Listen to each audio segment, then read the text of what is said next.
வணக்கம் நட்புகளே.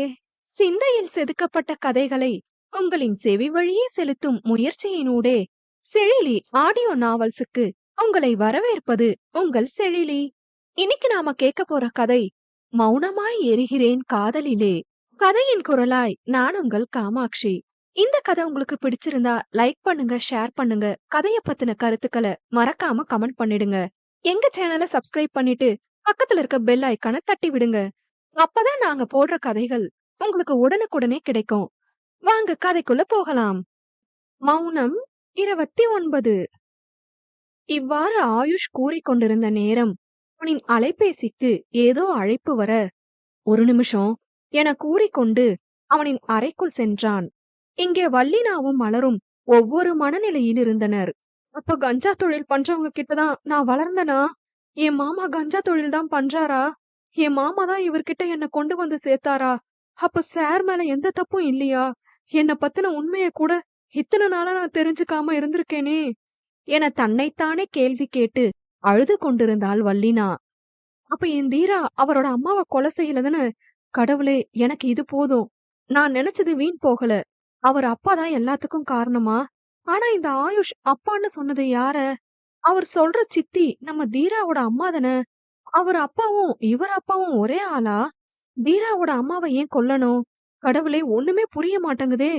அவர் வரட்டும், அவர்கிட்டயே கேப்போம் என பல கேள்விகள் மனதில் நினைத்தபடி திரும்ப அங்கே வள்ளினாவோ அழுது கொண்டிருந்தாள். ஐயோ, இவள மறந்துட்டோமே என அவள் அருகில் சென்றாள் மலர். வள்ளினா, அழாதடி. ஆமா, உன் அப்பா அம்மா எல்லாம் எங்கடி இருக்காங்க என மலர் கேட்க, என் அப்பா அம்மா சின்ன வயசுலயே இறந்துட்டாங்க. நான் என் மாமா கிட்டதான் வளர்ந்தேன். அவர் என்ன நல்லாதான் கவனிச்சுக்கிட்டாரு. அவர் ரொம்ப நல்லவர்னு தாண்டி நினைச்சேன். ஆனா கஞ்சா தொழில் பண்ணுவாருன்னு எல்லாம் எனக்கு தெரியாது. அவர் இறந்த அப்புறத்துல இருந்து நான் சார் வீட்லதான் அவங்க அம்மாவை கவனிச்சுக்கிறதுக்கு இருந்தேன். இது தெரியாம சார வேற கஷ்டப்படுத்துற மாதிரி பேசிட்டேன். அப்ப நான் வளர்ந்தது எல்லாமே தப்பான வழியில வந்த காசுல தானே என முகத்தை மூடி அழுதாள். அப்படியெல்லாம் இல்லடி, ஆயுஷ் தான் சொல்றாரே தப்பான தொழில விட்டுட்டேன்னு.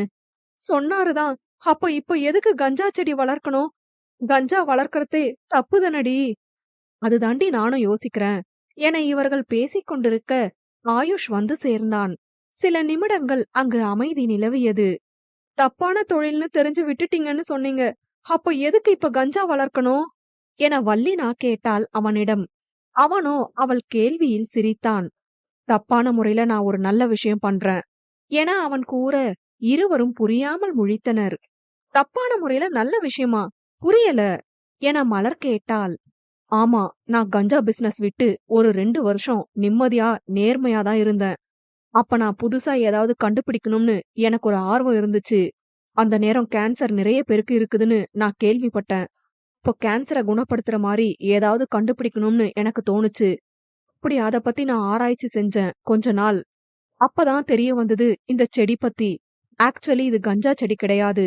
கஞ்சாவோட சேர்ந்த ஒரு குடும்பம். இந்த செடியில புற்றுநோயை குணமாக்குற ஒரு ஆக்டிவ் எலமெண்ட் இருக்கு. இத நான் கண்டுபிடிச்சேன். ஆனா இதை எடுக்கும்போது போதை ஏறதான் செய்யும். அதனால இந்த செடிய பல நாடுகள்ல தடை பண்ணி வச்சிருக்காங்க. அதுலயும் தமிழ்நாட்டுல வளர்ந்த செடிகளுக்கு ரொம்ப பவர் உண்டு. என்னோட தீசிஸ நான் ஒரு சயின்டிஸ்ட் கிட்ட கொடுத்திருந்தேன். அவங்க அத பாத்துட்டு என்கிட்ட டீலிங் பேசுனாங்க. நாம இத வச்சு ரகசியமா மருந்து கண்டுபிடிச்சு கேன்சர் பேஷண்ட்டுக்கு கொடுக்கலாம். நாம கஞ்சாவோட சேர்ந்த இந்த செடியில இருந்து தான் தயாரிக்கிறோம்னு யாருக்கும் தெரியக்கூடாதுன்னு சொன்னாங்க. இந்த டீலிங் நீங்க ஒத்துக்கிட்டா கோடி கோடியா பணம் கிடைக்கும். அது போக நிறைய கேன்சர் நோயாளிகள் குணமாவாங்க. அதனால யோசிச்சு சொல்லுங்கன்னு சொன்னாங்க. அந்த நேரம் நான் அதிகமா பணம் சேர்க்கணும்னு வெறியா இருந்த நேரம். இந்த பணம் இல்லாம தானே நான் எச்சி கிளாஸ் கழுவுனேன். எத்தனை நாள் பட்னியா கிடந்தேன். என் அம்மாவுக்கு கூட வைத்தியம் பார்க்க முடியாம கஷ்டப்பட்டேன். இப்ப தெரிஞ்சுது இந்த உலகத்துல பணம் மட்டுமே முக்கியம்னு. என் வாழ்க்கை முழுக்க நான் சும்மா இருந்தாலும் பணம் என்கிட்ட இருந்துகிட்டே இருக்கணும்னு தோணுச்சு. இது மூலமா நல்லது நடக்குதுன்னு என் மனச தேத்திக்கிட்டு ஒத்துக்கிட்டேன். அன்னையிலிருந்து நானே யாருக்கும் தெரியாம ரகசியமா என்னோட பல வீடுகள்ல சுரங்கம் அமைச்சு இந்த செடி வளர்க்க ஆரம்பிச்சேன். நம்ம நாட்டுல இந்த செடிய வளர்க்க இன்னும் பெர்மிஷன் கொடுக்கல. அந்த கேஸ் கூட போயிட்டு தான் இருக்கு. அதுக்கு அப்ரூவ் கொடுக்கற வரதான் இது தப்பு. இங்க இருந்து செடியாவே ஏற்றுமதி பண்ணா கண்டுபிடிச்சிருவாங்கன்னு அத மாத்திரையா செஞ்சு ரகசியமா ஏற்றுமதி பண்ணிட்டு இருக்கேன். இப்ப என்னோட இந்த கண்டுபிடிப்பால எத்தனையோ மக்கள் குணமாயிட்டு இருக்காங்க. நான் என்னோட சுயநலத்துக்காக செஞ்ச ஒரு விஷயம் பொதுநலமாவும் யூஸ் ஆகுது. இப்ப சொல்லு, நான் செய்யறது தப்பா? சொல்லு வள்ளினா, தப்பா? என கேட்க வள்ளினா தலைகுனிந்தாள். ஆனால் மலரோ, அப்ப எதுக்கு ரவுத்ரன் கிட்ட நீங்க தப்பான பிசினஸ் பண்ற மாரியே காட்டிக்கணும்? அவர்கிட்ட நீங்க ஏன் சவால் விடணும்? என மலர் கேட்க, அவளின் கேள்வியில் ஆயுஷ் அதிர்ந்தான். இவ்வாறு இங்கே ஆயுஷ் உண்மையை கூறிக் கொண்டிருந்த வேளையில் அங்கே ரவுத்ரனும் ராஜாவும் ஆயுஷை பற்றிதான் பேசிக் கொண்டிருந்தனர். டேய் மச்சான், எனக்கு ஒரு சந்தேகம்டா என ராஜா கேட்க, என்னடா என்றான் ரவுத்ரன். இல்ல, அந்த ஆயுஷ் போதை மருந்து கடத்தறது மட்டும்தான் பண்றானா, இல்ல வேற எதுவும் சேர்த்து பண்றானா? என்னடா சொல்ற, புரியல. இல்லடா, அந்த மினிஸ்டருக்கும் இவனுக்கும் கனெக்ஷன் இருக்குதானே? அந்த மினிஸ்டர் பொண்ணுங்களை கடத்தி வெளிநாட்டுல விக்கிற கேவலமான தொழிலையும் பார்த்தாதானே?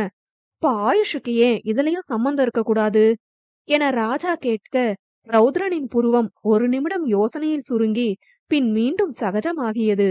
இல்லடா, அதுக்கு வாய்ப்பில்ல. எப்படிடா சொல்ற? ஆமாண்டா, அன்னைக்கு அர்ஷுவ காணோம்னு பாட்டி கால் பண்ணும்போது ஆயுஷுக்கு நான் கால் பண்ணல. அப்ப அவன் உன் வீட்டு பொண்ணுங்களை கடத்தி உன்னை மிரட்டுற அளவு நான் கீழ்த்தரமானவன் இல்லைன்னு சொன்னான்டா. எனக்கு தெரிஞ்சு இவன் பொண்ணுங்க விஷயத்துல அந்த மாதிரி பண்ற ஆள் இல்ல என கூறிக்கொண்டிருக்கும் போது ரவுத்ரனின் அலைபேசிக்கு ராஜசேகரிடமிருந்து கால் வந்தது. டே, கமிஷனர் கால் பண்றாருடா என கூறியவாறு அழைப்பை ஏற்றான். அவர் ஏதோ கூற ரவுத்ரனோ, என்ன சார் சொல்றீங்க, நிஜமாவா என கேட்க, அவர் மீண்டும் ஏதோ கூற, சரிங்க சார் என கூறி துண்டித்தான். இவனின் அதிர்ச்சியை பார்த்த ராஜாவோ, என்ன மச்சான், என்ன ஆச்சு, சார் என்ன சொன்னாங்க என கேட்க, அதற்குள் கார்த்திக் வெகு நேரமாகியும் மலர் ஆயுஷ் வீட்டிலிருந்து வராததால் அழைப்பு விடுத்தும் அவள் எடுக்காததால் பயந்து போய் பதறிக்கொண்டு வேகமாக ஸ்டேஷனுக்கு ஓடி வந்தான். ப்ரோ, கார்த்திக் நீங்களா, என்ன ஆச்சு, ஏன் பதட்டமா வரீங்க என ரவுத்ரனும் ராஜாவும் ஒரு சேர கேட்க, அவனோ மலர் ஆயுஷ் வீட்டிற்கு சென்றது, ரகசிய இடத்தை பார்த்தது, அதனை டெஸ்ட் செய்து வல்லினாவிடம் சொல்ல சென்றது, நேரமாகியும் வராதது என அனைத்தையும் கூறினான். ஓ காட், என்ன கார்த்திக் நீங்க, அவதான் ஆர்வ கோளாறுல ஏதாவது பண்றானா, நீங்களுமா? அவளுக்கு அங்க ஏதாவது ஆச்சுன்னா என்ன பண்றது?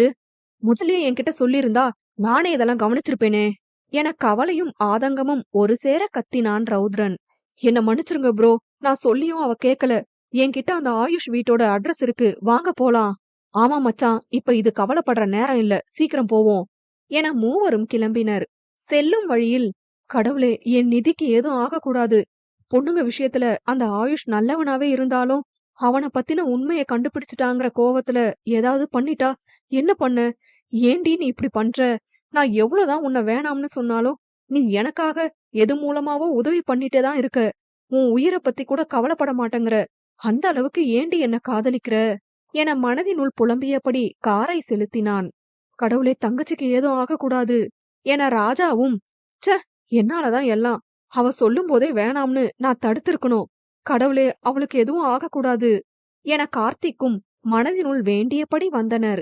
வீட்டிற்கு பின்புறம் சென்று காரை நிறுத்திய ரவுத்ரன், முன்னாடி அவனோட செக்யூரிட்டிஸ் எல்லாம் நிப்பாங்க, பின்னாடி வழியா சுவர் ஏறி குதிச்சு போயிரலாம் என கூற, யாருக்கும் தெரியாமல் செக்யூரிட்டி கண்ணிலும் மாட்டாமல் வழி ஏதும் கிடைக்கிறதா என பார்க்க, அங்கே ஓர் அறையின் ஜன்னல் கதவு திறந்திருந்தது. பின் மூவரும் அதன் வழியாக உள்ளே சென்றனர். அந்த நேரம்தான் மலர் கேட்டுக்கொண்டிருந்தாள் ஆயுஷிடம். சொல்லுங்க, ரவுத்ரன் கிட்ட மட்டும் எதுக்கு நீங்க அப்படி காமிச்சுக்கணும் என மலரின் குரல் கேட்க, அனைவரும் புரியாமல் முழித்தனர். அமைதியாக அந்த அறையினுள்ளே இருந்து மறைந்தபடி கேட்க ஆரம்பித்தனர். உங்களுக்கு எப்படி நான் ரவுத்ரன் கிட்ட பேசினதெல்லாம் தெரியும் என ஆயுஷ் அதிர்ந்து மலரை கேட்க, வல்லினாவும் புரியாமல் மலரை நோக்கினாள். அன்னைக்கு மதுரை கோர்ட்ல அந்த மினிஸ்டர் பத்தின எவிடன்ஸ் ஒப்படைக்க போகும்போது ரவுத்ரனை சந்திச்சப்போ நானும் அந்த காருக்குள்ளதான் இருந்தேன் என மலர் கூற, ஆயுஷோ சிறிது நேரம் யோசித்து விட்டு, ஓ, அப்ப ரவுத்ரன் சொல்லிதான் நீங்க என் வீட்டுக்கு வந்தீங்களா? ஆனா ரவுத்ரன் அந்த மாதிரி பண்ணிருக்க வாய்ப்பில்லையே என ஆயுஷ் கேட்க, பரவாயில்ல, என்னை விட என் தீராவை பத்தி நல்லாவே புரிஞ்சு வச்சிருக்கீங்க. நான் அவர் சொல்லி இதெல்லாம் பண்ணல, எனக்கு சந்தேகம் வந்துதான் எல்லாம் பண்ணேன். சரி சொல்லுங்க, அவர்கிட்ட ஏன் நீங்க அப்படி சொல்லணும் என மலர் இங்கே கேட்டுக்கொண்டிருக்க, ரவுத்ரனோ, குட்டி பிசாசு, நான் பார்க்க வேண்டிய வேலைய இவ பாத்துட்டு இருக்கா என மனதினுள் மலரை திட்டிக் கொண்டிருந்தான். அதுக்கு காரணம் இருக்கு. இந்த பிசினஸ் மூலமா எவ்ளோ சம்பாதிக்க முடியுமோ அவ்ளோ காசு நான் சம்பாதிச்சுட்டேன். இதுக்கு மேல இந்த பிசினஸ் பண்ண வேணாம்னு நானே இப்போ இந்த பிசினஸ முழுசா அந்த சயின்டிஸ்ட் கிட்டயே ஒப்படைச்சிடலாம்னு நினைச்சிருந்தேன். ஆனா அவங்க விட மாட்டேங்கிறாங்க. நான் இதுல இருந்து விலகிட்டா தமிழ்நாட்டுல வளர்ந்த கஞ்சா செடி அவங்களுக்கு கிடைக்காம போயிரும்னு என்ன விலக விடாம பண்றாங்க. சோ நான் இதுல இருந்து விலகணும்னா எனக்கு இங்க இருந்து இந்த பிசினஸ் பண்ணக்கூடாதுன்னு பிரஷர் வரணும். And at the same time நானா போயும் சரண்டர் ஆக என் மனசு இடம் கொடுக்கல. கஷ்டப்பட்டு எல்லாம் பக்காவா யோசிச்சு பிளான் பண்ணி பண்ணது எல்லாம் என்னோட லெவலுக்கு யாராவது என்ன யோசிச்சு கண்டுபிடிச்சா இதோட இந்த பிசினஸ விட்டுறலாம்னு யோசிச்சேன். அந்த நேரத்துல தான் ரௌத்ரன் பத்தி கேள்விப்பட்டேன். எதையும் ரொம்ப தெளிவா யோசிச்சு பக்காவா எல்லாம் பிளான் பண்ணி கண்டுபிடிப்பாருன்னு சொன்னாங்க. அப்படி என்ன பண்ணிர போறான்னு ஒரு ஆர்வம் வந்துச்சு. பொதுவாவே என்கிட்ட யாராவது சவால் விட்டா அவங்க எந்த அளவுக்கு அவங்க சவால்ல ஜெயிக்கிறாங்கன்னு நான் பாப்பேன். ரௌத்ரன் என்கிட்டயே என்ன பத்தி கண்டுபிடிச்சு கையும் களவுமா பிடிச்சு காட்டுறேன்னு சவால் விட்டான். அந்த தைரியம் எனக்கு பிடிச்சிருந்தது. ஆனா சும்மா சொல்லக்கூடாது. இதுவரை அவன் அளவுக்கு யாரும் என்ன தைரியமா எதிர்த்து நின்னு நான் பார்த்ததில்ல. அவன் சொன்ன மாரி கிட்டத்தட்ட என்ன நெருங்கிட்டான். அவன மாரி ஒரு ஆள்கிட்ட நான் தோத்து போறதுல தப்பில்லன்னு எனக்கு தோணுச்சு. அவன்கிட்ட சரண்டர் ஆகறதுல எனக்கு எந்த ஒரு அசிங்கமும் இல்ல. ஆனா இன்னும் அவன் என்ன பத்தி என்ன கண்டுபிடிக்கிறான்னு பாக்கலாம் என ஆயுஷ் கூறிக்கொண்டிருக்க, கண்டுபிடிச்சிட்டான் ஆயுஷ் என குரல் கொடுத்தவாறு அறையினுள்ளிருந்து வெளியே ஹாலுக்கு வந்தான் ரௌத்ரன். திடீரென்ற ரௌத்ரனின் வருகையில் மலர், வல்லினா, ஆயுஷ் மூவரும் அதிர்ச்சி ஆகினர்.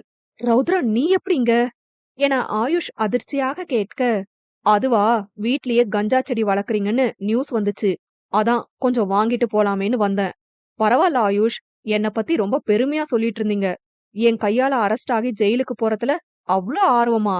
இப்ப வாரீங்களா, போலாமா ஜெயிலுக்கு என ரௌத்ரன் கேட்க, ஆயுஷோ, வெல்டன் மை பாய், வெல்டன். இப்பவும் சொல்றேன், உன்னோட தைரியமும் நீ யோசிக்கிற விதமும் எனக்கு ரொம்ப பிடிச்சிருக்கு. என்ன நீ தாராளமா அரெஸ்ட் பண்ணிக்கலாம். ஆனா எதுக்கு அரெஸ்ட் பண்றீங்கன்னு ப்ராப்பர் ரீசன் வேணும் என பயம் இல்லாமல் திமிராக கூறினான் ஆயுஷ். கண்டிப்பா ரீசன் லிஸ்ட் அவுட் பண்றேன், கேட்டுக்கோங்க. முதல் குற்றம், சட்டத்திற்கு புறம்பா கஞ்சா போன்ற செடியை வளர்ப்பது என ரௌத்ரன் கூற, வல்லினாவோ, சார் ப்ளீஸ், அவர் ஒரு நல்லதுக்காக தான் இதெல்லாம் பண்றாரு என அவன் ஏன் அந்த செடி வளர்க்கிறான் என்ற காரணத்தை கூறினாள். ஆயுஷ் பக்கம் நியாயம் இருப்பதாக ரௌத்ரனுக்கு தோன்றியது. ஆனால் ஆயுஷோ, வல்லினா, அவர் அவரோட கடமைய பாக்கட்டும், நீ பேசாம இரு என அதட்டி பின் ரௌத்ரனிடம், யூ ப்ரொசீட் மிஸ்டர் ரௌத்ரன். 2வது குற்றம், 3 கொலைகள் செஞ்சது என கூற, இப்பொழுது அனைவரும் அதிர்ந்தனர். ஆம், சற்று நேரத்திற்கு முன்பு ராஜசேகர் கால் செய்து ஆயுஷ் 3 கொலைகள் செய்திருப்பதாக அவர் தரப்பு விசாரிப்பில் கண்டுபிடித்ததாக கூறினார். அதனை கேட்டுதான் அப்பொழுது ரௌத்ரன் அதிர்ந்தான். ஓ, இதுவும் கண்டுபிடிச்சாச்சா, எக்ஸலண்ட் என ஆயுஷ் கூற, வல்லினாவோ, என்னண்ணா இது, எதுக்கு கொலை பண்ணீங்க, யார கொலை பண்ணீங்க என வல்லினா கேட்க, ரௌத்ரனோ, சொல்லுங்க ஆயுஷ், முதல் தப்பு செய்ய ஒரு நியாயமான காரணம் இருந்துச்சு, இதுக்கு என்ன சொல்ல போறீங்க என ரௌத்ரன் கேட்க, ஆயுஷோ, இதுக்கும் காரணம் இருக்கு. முதல் கொலை மும்பைல என் பிசினஸ் எதிரியா இருந்த பாஸ்கர். 2வது கொலை மதுரை மினிஸ்டர் மருதநாயகம். 3வது கொலை என்னோட சுயா பார்மாசிட்டிகல்ஸ் வெளி உலக ஓனர் மிஸ்டர் பிரதாப். 3 பேருமே பொண்ணுங்களை வச்சு தப்பான பிசினஸ் பண்றவங்க. அப்படிப்பட்டவங்க உயிரோட இருக்க அவசியம் இல்லைன்னு தோணுச்சு. அதனால வேணும்னே அவங்க கூட நான் டீலிங் வச்சு அவங்கள கொலை பண்ணேன். அந்த மினிஸ்டர் கிட்ட நான் போக காரணம், மதுரையிலயும் சில இடத்துல நான் இந்த செடி வளர்க்குறேன், அத கவனிச்சுக்க ஒரு செல்வாக்கான ஆள் தேவைப்பட்டுச்சுன்னு தான் இந்த ஆளை தேடி போனேன். ஆனா அவன் கொஞ்ச நாள் கழிச்சு பொண்ணுங்க பிசினஸ் பண்ண ஹெல்ப் கேக்குறான் என்கிட்டயே. நான் முடியாதுன்னு சொன்னதுக்கு என்னோட இந்த பிசினஸ் பத்தி வெளியே சொல்லிருவேன்னு மிரட்டினான். அதான் அன்னைக்கு நீ அந்த மினிஸ்டர் பத்தி எவிடன்ஸ் கோர்ட்ல சப்மிட் பண்ண போறேன்னு சொன்னப்போ அவன் மாட்டினான். என்ன பத்தி அவன் மாட்டி விட்டுற கூடாதுன்னு எவிடன்ஸ் எடுக்க ஆள் அனுப்புனேன். அதுக்கப்புறம் தானே நம்ம சந்திப்பு நடந்துச்சு. அதுக்கப்புறமும் அந்த மினிஸ்டரை விட்டு வச்சா சரி வராதுன்னு சமயம் பார்த்து அவனை போட்டு தள்ளுனேன். எனக்கு தெரிஞ்சு இவங்க மட்டும்தான் என் வலையில சிக்குனாங்க, கொன்னுட்டேன் என ஆயுஷ் கூற, அனைவருக்கும் குழப்பமே. இவன் நல்லவனா இல்ல கெட்டவனா? இவன் பண்ண விஷயத்தையெல்லாம் நல்லவன் லிஸ்ட்லயும் சேர்க்க முடியல, கெட்ட மாதிரியும் நினைக்க முடியல என எண்ணங்களே அனைவரது மனதிலும் ஓடியது. என்னதான் நீ செஞ்ச நோக்கம் நல்லதா இருந்தாலும் ஒரு உயிரை எடுக்கிற உரிமை யாருக்கும் கிடையாது. சட்டப்படி அவங்கள தண்டிச்சிருக்கலாமே என ரௌத்ரன் கேட்க, ஆயுஷோ சிரித்தான். மிஸ்டர் ரௌத்ரன், உன்ன மாதிரி நேர்மையான அதிகாரிகள் ரொம்ப கம்மிதான். இங்க சட்டத்தை மதிச்சு வாழ்றவங்கள விட சட்டத்தோட ஓட்ட மூலமா தப்பிக்கிறவங்க தான் அதிகம் என ஆயுஷ் கூற, 3வது குற்றம் தலைவலி மாத்திரன்ற பேர்ல போத மாத்திரைய விற்பனைக்கு கொண்டு வந்தது என ரௌத்ரன் கூற, அதுவரை ஆயுஷின் முகத்தில் இருந்த திமிர் காணாமல் போய் வருத்தம் குடிகொண்டது. அது நிஜமா தப்புதான், ஒத்துக்கிறேன். நான் வேணும்னு செஞ்சதில்ல அது. அந்த கேன்சர் பேஷண்ட்டுக்கு கொடுக்க வேண்டிய மாத்திரைய மாத்தி பேக் பண்ணிட்டாங்க. விஷயம் தெரிஞ்ச உடனே ஆர்டரை ரிட்டர்ன் வாங்க சொல்லிட்டேன். அதுக்குள்ள அந்த பையன் வாங்கி சாப்பிட்டுட்டான். அந்த மாத்திரை சாப்பிடுறதுக்கு முன்னாடி போதை ஏறாம இருக்க இன்னொரு மாத்திரை சாப்பிடணும். அந்த பையன் வெறும் அந்த மாத்திரை சாப்பிட்டதுனால போதை ஏறிடுச்சு. நான் செஞ்சதெல்லாம் சரின்னு சொல்லி நியாயப்படுத்தி நான் தப்பிக்க விரும்பல. என்னோட தப்புக்கான தண்டனைய நான் அனுபவிக்க ரெடியா தான் இருக்கேன் என ஆயுஷ் கூற, ரௌத்ரன் கூட ஆயுஷை நினைத்து மலைத்து போனான். பிறகு மீண்டும் தனது கெத்தான குரலில், அண்ட் ஒன் திங், நீ எல்லாம் கண்டுபிடிச்சிட்ட, அதனால வேற வழி இல்லாம நான் சரண்டர் ஆகிறேன்னு மட்டும் நினைக்காத. நான் நினைச்சிருந்தா எப்படி வேணாலும் தப்பிச்சிருக்க முடியும். நான் எல்லாம் ஒத்துக்கிட்டதுக்கு காரணம் நான் விட்ட சவால் மட்டும்தான். சவால்ல நீ ஜெயிச்சிட்ட, அதனால ஒத்துக்கிறேன். மிஸ்டர் ரௌத்ரன் ஒரு கிரேட் போலீஸ் ஆபீசர்னு ஒத்துக்கிறேன். நீங்க உங்க கடமைய பார்க்கலாம் என ஆயுஷ் கூறினான். நடந்த அனைத்தையும் பார்த்து கொண்டிருந்த கார்த்திக்கோ, அப்போ நீங்க நல்லவரா இல்ல கெட்டவரா என குழப்பத்தில் வாய்விட்டே கேட்டுவிட, அதனை கேட்டு சிரித்த ஆயுஷோ ஏதோ கூற வர, அவனை முந்திக் கொண்டு ரௌத்ரன், நியாயஸ்தன். அவன் செய்யற ஒரு விஷயம் அவனுக்கு நியாயம்னு தோணுச்சுன்னா எவ்ளோ ரிஸ்க் எடுத்தாலும் செய்வான். ஆம ரைட் மிஸ்டர் ஆயுஷ் என கூறிவிட்டு ஆயுஷை நோக்க, அவனோ எக்ஸாக்ட்லி என்றான். அனைத்தையும் பார்த்து கொண்டிருந்த மலரோ, கடவுளே, என்னதான் நடக்குதுங்க? இந்த ஆயுஷும் தீராவும் மாத்தி மாத்தி மெச்சுக்கிறாங்க. நான் இந்த ஆயுஷ் கிட்ட எப்படியாவது தீராவோட அம்மா அப்பா பத்தி விசாரிக்கலாம்னு நினைச்சா, அதுக்குள்ள எப்படி இவங்க 3 பேரும் வந்தாங்க? எல்லாம் இந்த கார்த்திக் நாய சொல்லணும். அவன்தான் தீராவையும் ராஜா அண்ணாவையும் கூட்டிட்டு வந்திருப்பான். இப்ப ஆயுஷும் தீராவும் அண்ணன் தம்பின்னு தெரிஞ்சதுன்னா என்ன நடக்கும்? இப்ப அந்த உண்மைய சொல்லலாமா வேணாமா? சொல்லிரலாம் பேசாம என மனதில் நினைத்துவிட்டு, ஒரு நிமிஷம், நான் ஒரு உண்மைய சொல்லணும் என மலர் கூற, அனைவரும் மலரை கேள்வியாக நோக்கினர். அது வந்து என மலர் கூற வர, அந்த நேரம் கங்கா இருக்கும் அறையிலிருந்து ஏதோ கீழே விழும் சத்தம் கேட்க, அனைவரும் என்ன சத்தம் அது என சிந்திக்க, ஆயுஷோ, அம்மா ரூம்ல இருந்துதான் சத்தம் கேக்குது என கூறிக்கொண்டு பதறியபடி ஓடினான். அவன் பின்னே வல்லினா ஓட, அவளைத் தொடர்ந்து மற்ற அனைவரும் சென்றனர். அங்கே சென்று பார்க்க, கங்காவின் கையில் ஏறிக்கொண்டிருந்த குளுக்கோஸ் பாட்டில் கீழே விழுந்து கிடந்தது. அதனை புரியாமல் பார்த்து கொண்டிருந்தான் ஆயுஷ். யாரு தட்டி விட்டிருப்பாங்க? அம்மா மட்டும்தான் இங்க இருக்காங்க, அப்புறம் எப்படி என யோசித்தவாறே நிற்க, என்னாச்சுன்னா என வல்லினா கேட்டாள். அங்க பாரு, குளுக்கோஸ் பாட்டில் கீழே கிடக்கு, எப்படி விழுந்துச்சு என அவன் கூறிக்கொண்டிருக்க, வல்லினாவும் புரியாமல் பார்த்தாள். சட்டென ஏதோ தோன்ற கங்கா படுத்திருந்த நிலையை கண்டாள். திடீரென வல்லினா மகிழ்ச்சியில் சிரிக்க, அனைவரும் புரியாமல் முழித்தனர். ஹே வல்லினா, என்னடி ஆச்சு? எதுக்கு இப்ப சிரிக்கிற என மலர் கேட்க, அவளோ, மலர், நான் அம்மா கிட்ட பேசிட்டு இருக்கும்போது அவங்க வலது கை அவங்க வயித்துல வச்சிருந்த மாதிரி தாண்டி படுத்திருந்தாங்க. இப்ப கை கீழே இருக்குடி என கண்களில் ஆனந்த கண்ணீர் வழிய அவள் கூற, அதனை கேட்டு ஆச்சரியமாகவும் சந்தோஷமாகவும், என்ன சொல்ற வல்லினா? அப்போ என கேட்டு ஆயுஷும் கண்ணீர் வடித்தான். என்ன வல்லினா சொல்ற, நிஜமாவா என கேட்டுக்கொண்டே மலர் கார்த்திக்கை பார்க்க, அவனோ ஓடி சென்று அவரின் நாடி துடிப்பை பரிசோதித்தான். அதனை பார்த்தவனுக்கு ஆச்சரியம். பல்ஸ் வேகமா துடிக்குது என கார்த்திக் கூற, மலரும் வந்து நாடியை பிடித்து, ஆமா, காலையில நான் செக் பண்ணதை விட இப்போ வேகமா துடிக்குது என கூற, வாவ், அப்ப இவங்க கிட்ட ஏதோ மூமெண்ட் தெரிஞ்சிருக்கு என கார்த்திக் கூற, ஆயுஷோ கார்த்திக்கிடம், என்ன சொல்றீங்க, நிஜமாவா? என் அம்மா அப்போ நிஜமா குணமாக போறாங்களா என மகிழ்ச்சியாக கேட்க, அது ஸ்கேன் எடுத்தாதான் சார் தெரியும். இப்பவே ஹாஸ்பிட்டல்ல அட்மிட் பண்றது நல்லது என அவன் கூற, கண்டிப்பா இப்பவே அட்மிட் பண்றேன், கூட்டிட்டு போலாம் என ஆம்புலன்ஸுக்கு கால் செய்தான் ஆயுஷ். சிறிது நேரத்தில் ஆம்புலன்ஸ் வர, அதில் வல்லினா, கங்கா, ஆயுஷ், கார்த்திக் ஏற, 4 மேல் அதில் போக முடியாததால் மலர், ரௌத்ரன், ராஜா மூவரும் அவர்கள் வந்த காரில் ஏறினர். இரு வாகனமும் மருத்துவமனை நோக்கி சென்றது. அங்கே அட்மிட் செய்துவிட்டு கங்காவை ஸ்கேன் எடுக்க அழைத்து சென்றனர் மருத்துவர்கள். கார்த்திக்கும் சைக்காலஜிக்கல் கவுன்சிலர் எனும் முறையில் அவனும் உள்ளே சென்று விசாரிக்கலானான். ஆயுஷும் வல்லினாவும் என்ன கூறுவார்களோ என்று பதற்றமாய் அமர்ந்திருந்தனர். ரௌத்ரனோ ராஜாவிடம், டேய், இப்ப ஆயுஷ் கிட்ட கேஸ் விஷயமா பேசுறது சரி வராது. 2 நாள் எல்லாம் ரெடி பண்ணிட்டு வந்து பேசிக்கலாம் என கூற, ஆமா மச்சான், கரெக்ட் தான் என்றான் ராஜா. பின் ஆயுஷின் அருகில் சென்ற ரௌத்ரனோ, மிஸ்டர் ஆயுஷ் என்றழைக்க, அவனோ நிமிர்ந்து ரௌத்ரனை பார்க்க, அப்பொழுதுதான் ஆயுஷிற்கு அதுவரை பேசிக் கொண்டிருந்தது ஞாபகம் வந்தது. ஒருவேளை இப்பவே ஸ்டேஷன் கூட்டிட்டு போறதுக்காக கூப்பிடுறானோ? அம்மாக்கு என்ன ஆச்சுன்னு தெரியாம என்னால எப்படி போக முடியும் என மனதில் நினைத்து கொண்டே பார்த்து கொண்டிருந்தான். அவனின் கலக்கத்தை உணர்ந்த ரௌத்ரனோ அவனின் தோள்பட்டையை ஆதரவாய் பற்றி, அம்மாக்கு எதுவும் ஆகாது, நல்லதே நடக்கும், நான் 2 நாள்ல வந்து உங்களை மீட் பண்றேன், இப்ப கிளம்புறேன் என கூற, ஆயுஷோ நன்றியாக பார்த்தான் ரௌத்ரனை. பின் மலரை முறைத்துவிட்டு ராஜாவிடம் ஏதோ கூறிவிட்டு வெளியேறினான் ரௌத்ரன். இந்த ஈஃபில் டவர் எதுக்கு இப்ப நம்மள முறைச்சிட்டு போகுது என மனதில் நினைத்தபடி பார்க்க, ராஜாவோ, தங்கச்சி, உன்னை மச்சான் ஒரு நிமிஷம் வெளியே வர சொன்னான் என கூற, மலரோ ஆச்சரியமாய், என்னன்னா அவர் என்ன கூப்பிட்டாரா? என்ன ஒரு ஆச்சரியம்? ஆமாமா, ஆனா ஏதோ கோவத்துல இருக்கான், வா என்னன்னு கேப்போம் என இருவரும் மருத்துவமனை விட்டு வெளியே சென்றனர். அங்கே ரௌத்ரனோ மலர் செய்த காரியத்தில் கோபத்தில் நின்றிருந்தான். அருகில் சென்றதும் மலர் என குரலை செரும, அரவம் கேட்டு திரும்பியவன், ஏய் அறிவில்ல என அவன் கத்த, அவனின் அதட்டலில் சற்று நடுங்கிதான் போனாள் மலர்.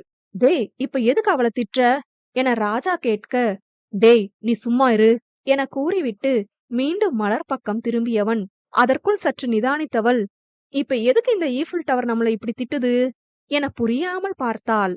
உன்னதான் கேக்குறேன், உன் மனசுல பெரிய ஜான்சி ராணின்னு நினைப்பா? பெரிய இவ மாதிரி தப்ப கண்டுபிடிக்க கிளம்பிட்ட என கூற, மலரோ, ஓ இதுதான் விஷயமா என நினைத்து மனதினுள் சிரித்து கொண்டாள். ஏதோ அவன் கொஞ்சம் நல்லவனா இருக்க போய் சரியா போச்சு, மோசமானவனா இருந்தா என்ன ஆயிருக்கும்? இனிமேலாவது ஒழுங்கா உன் வேலை எதுவோ அத மட்டும் பாரு என அவன் திட்டி முடிக்க, அவளோ, ஆமா இந்த அக்கறைக்கு ஒன்னும் குறைச்சல் இல்ல, லவ்வ சொல்ல மட்டும் வலிக்குது என மனதில் வசைபாடியவாறு கண்டு கொள்ளாமல் நின்றாள். அதனை கண்டு மேலும் எரிச்சலுற்றவன், ஏய் நான் உன்கிட்ட தானே பேசிட்டு இருக்கேன், நீ பாட்டுக்கு கண்டுக்காம நிக்கிற என அவன் கோபமாக கேட்க, அவளோ ராஜாவிடம் திரும்பி, அண்ணா என்ன இது, அவரே என்ன பாக்காத பேசாதன்னு சொல்லுவாராம், இப்ப அவர் பேசும்போது மட்டும் நான் பாக்கணுமா? எந்த ஒரு நியாயம் இது என ரௌத்ரனை பார்க்காமல் கூற, அப்பொழுதுதான் அப்படி ஒரு விஷயம் கூறியதே ரௌத்ரனுக்கு ஞாபகம் வந்தது. அவளுக்கு ஆதரவாக ராஜாவும், அதன எந்த உரிமையிலடா நீ அவளை திட்டுற? அவ மேல அக்கறைப்படணும்னா ஒண்ணு அவன் அண்ணனா இருக்கணும், இல்லனா அவ நண்பனா இருக்கணும், இல்லனா அவ காதலனாவோ புருஷனாவோ இருக்கணும். நீ எந்த உரிமையில திட்டுற என ராஜா கேட்க, ரௌத்ரனோ சொல்ல முடியாமல் திணறினான்.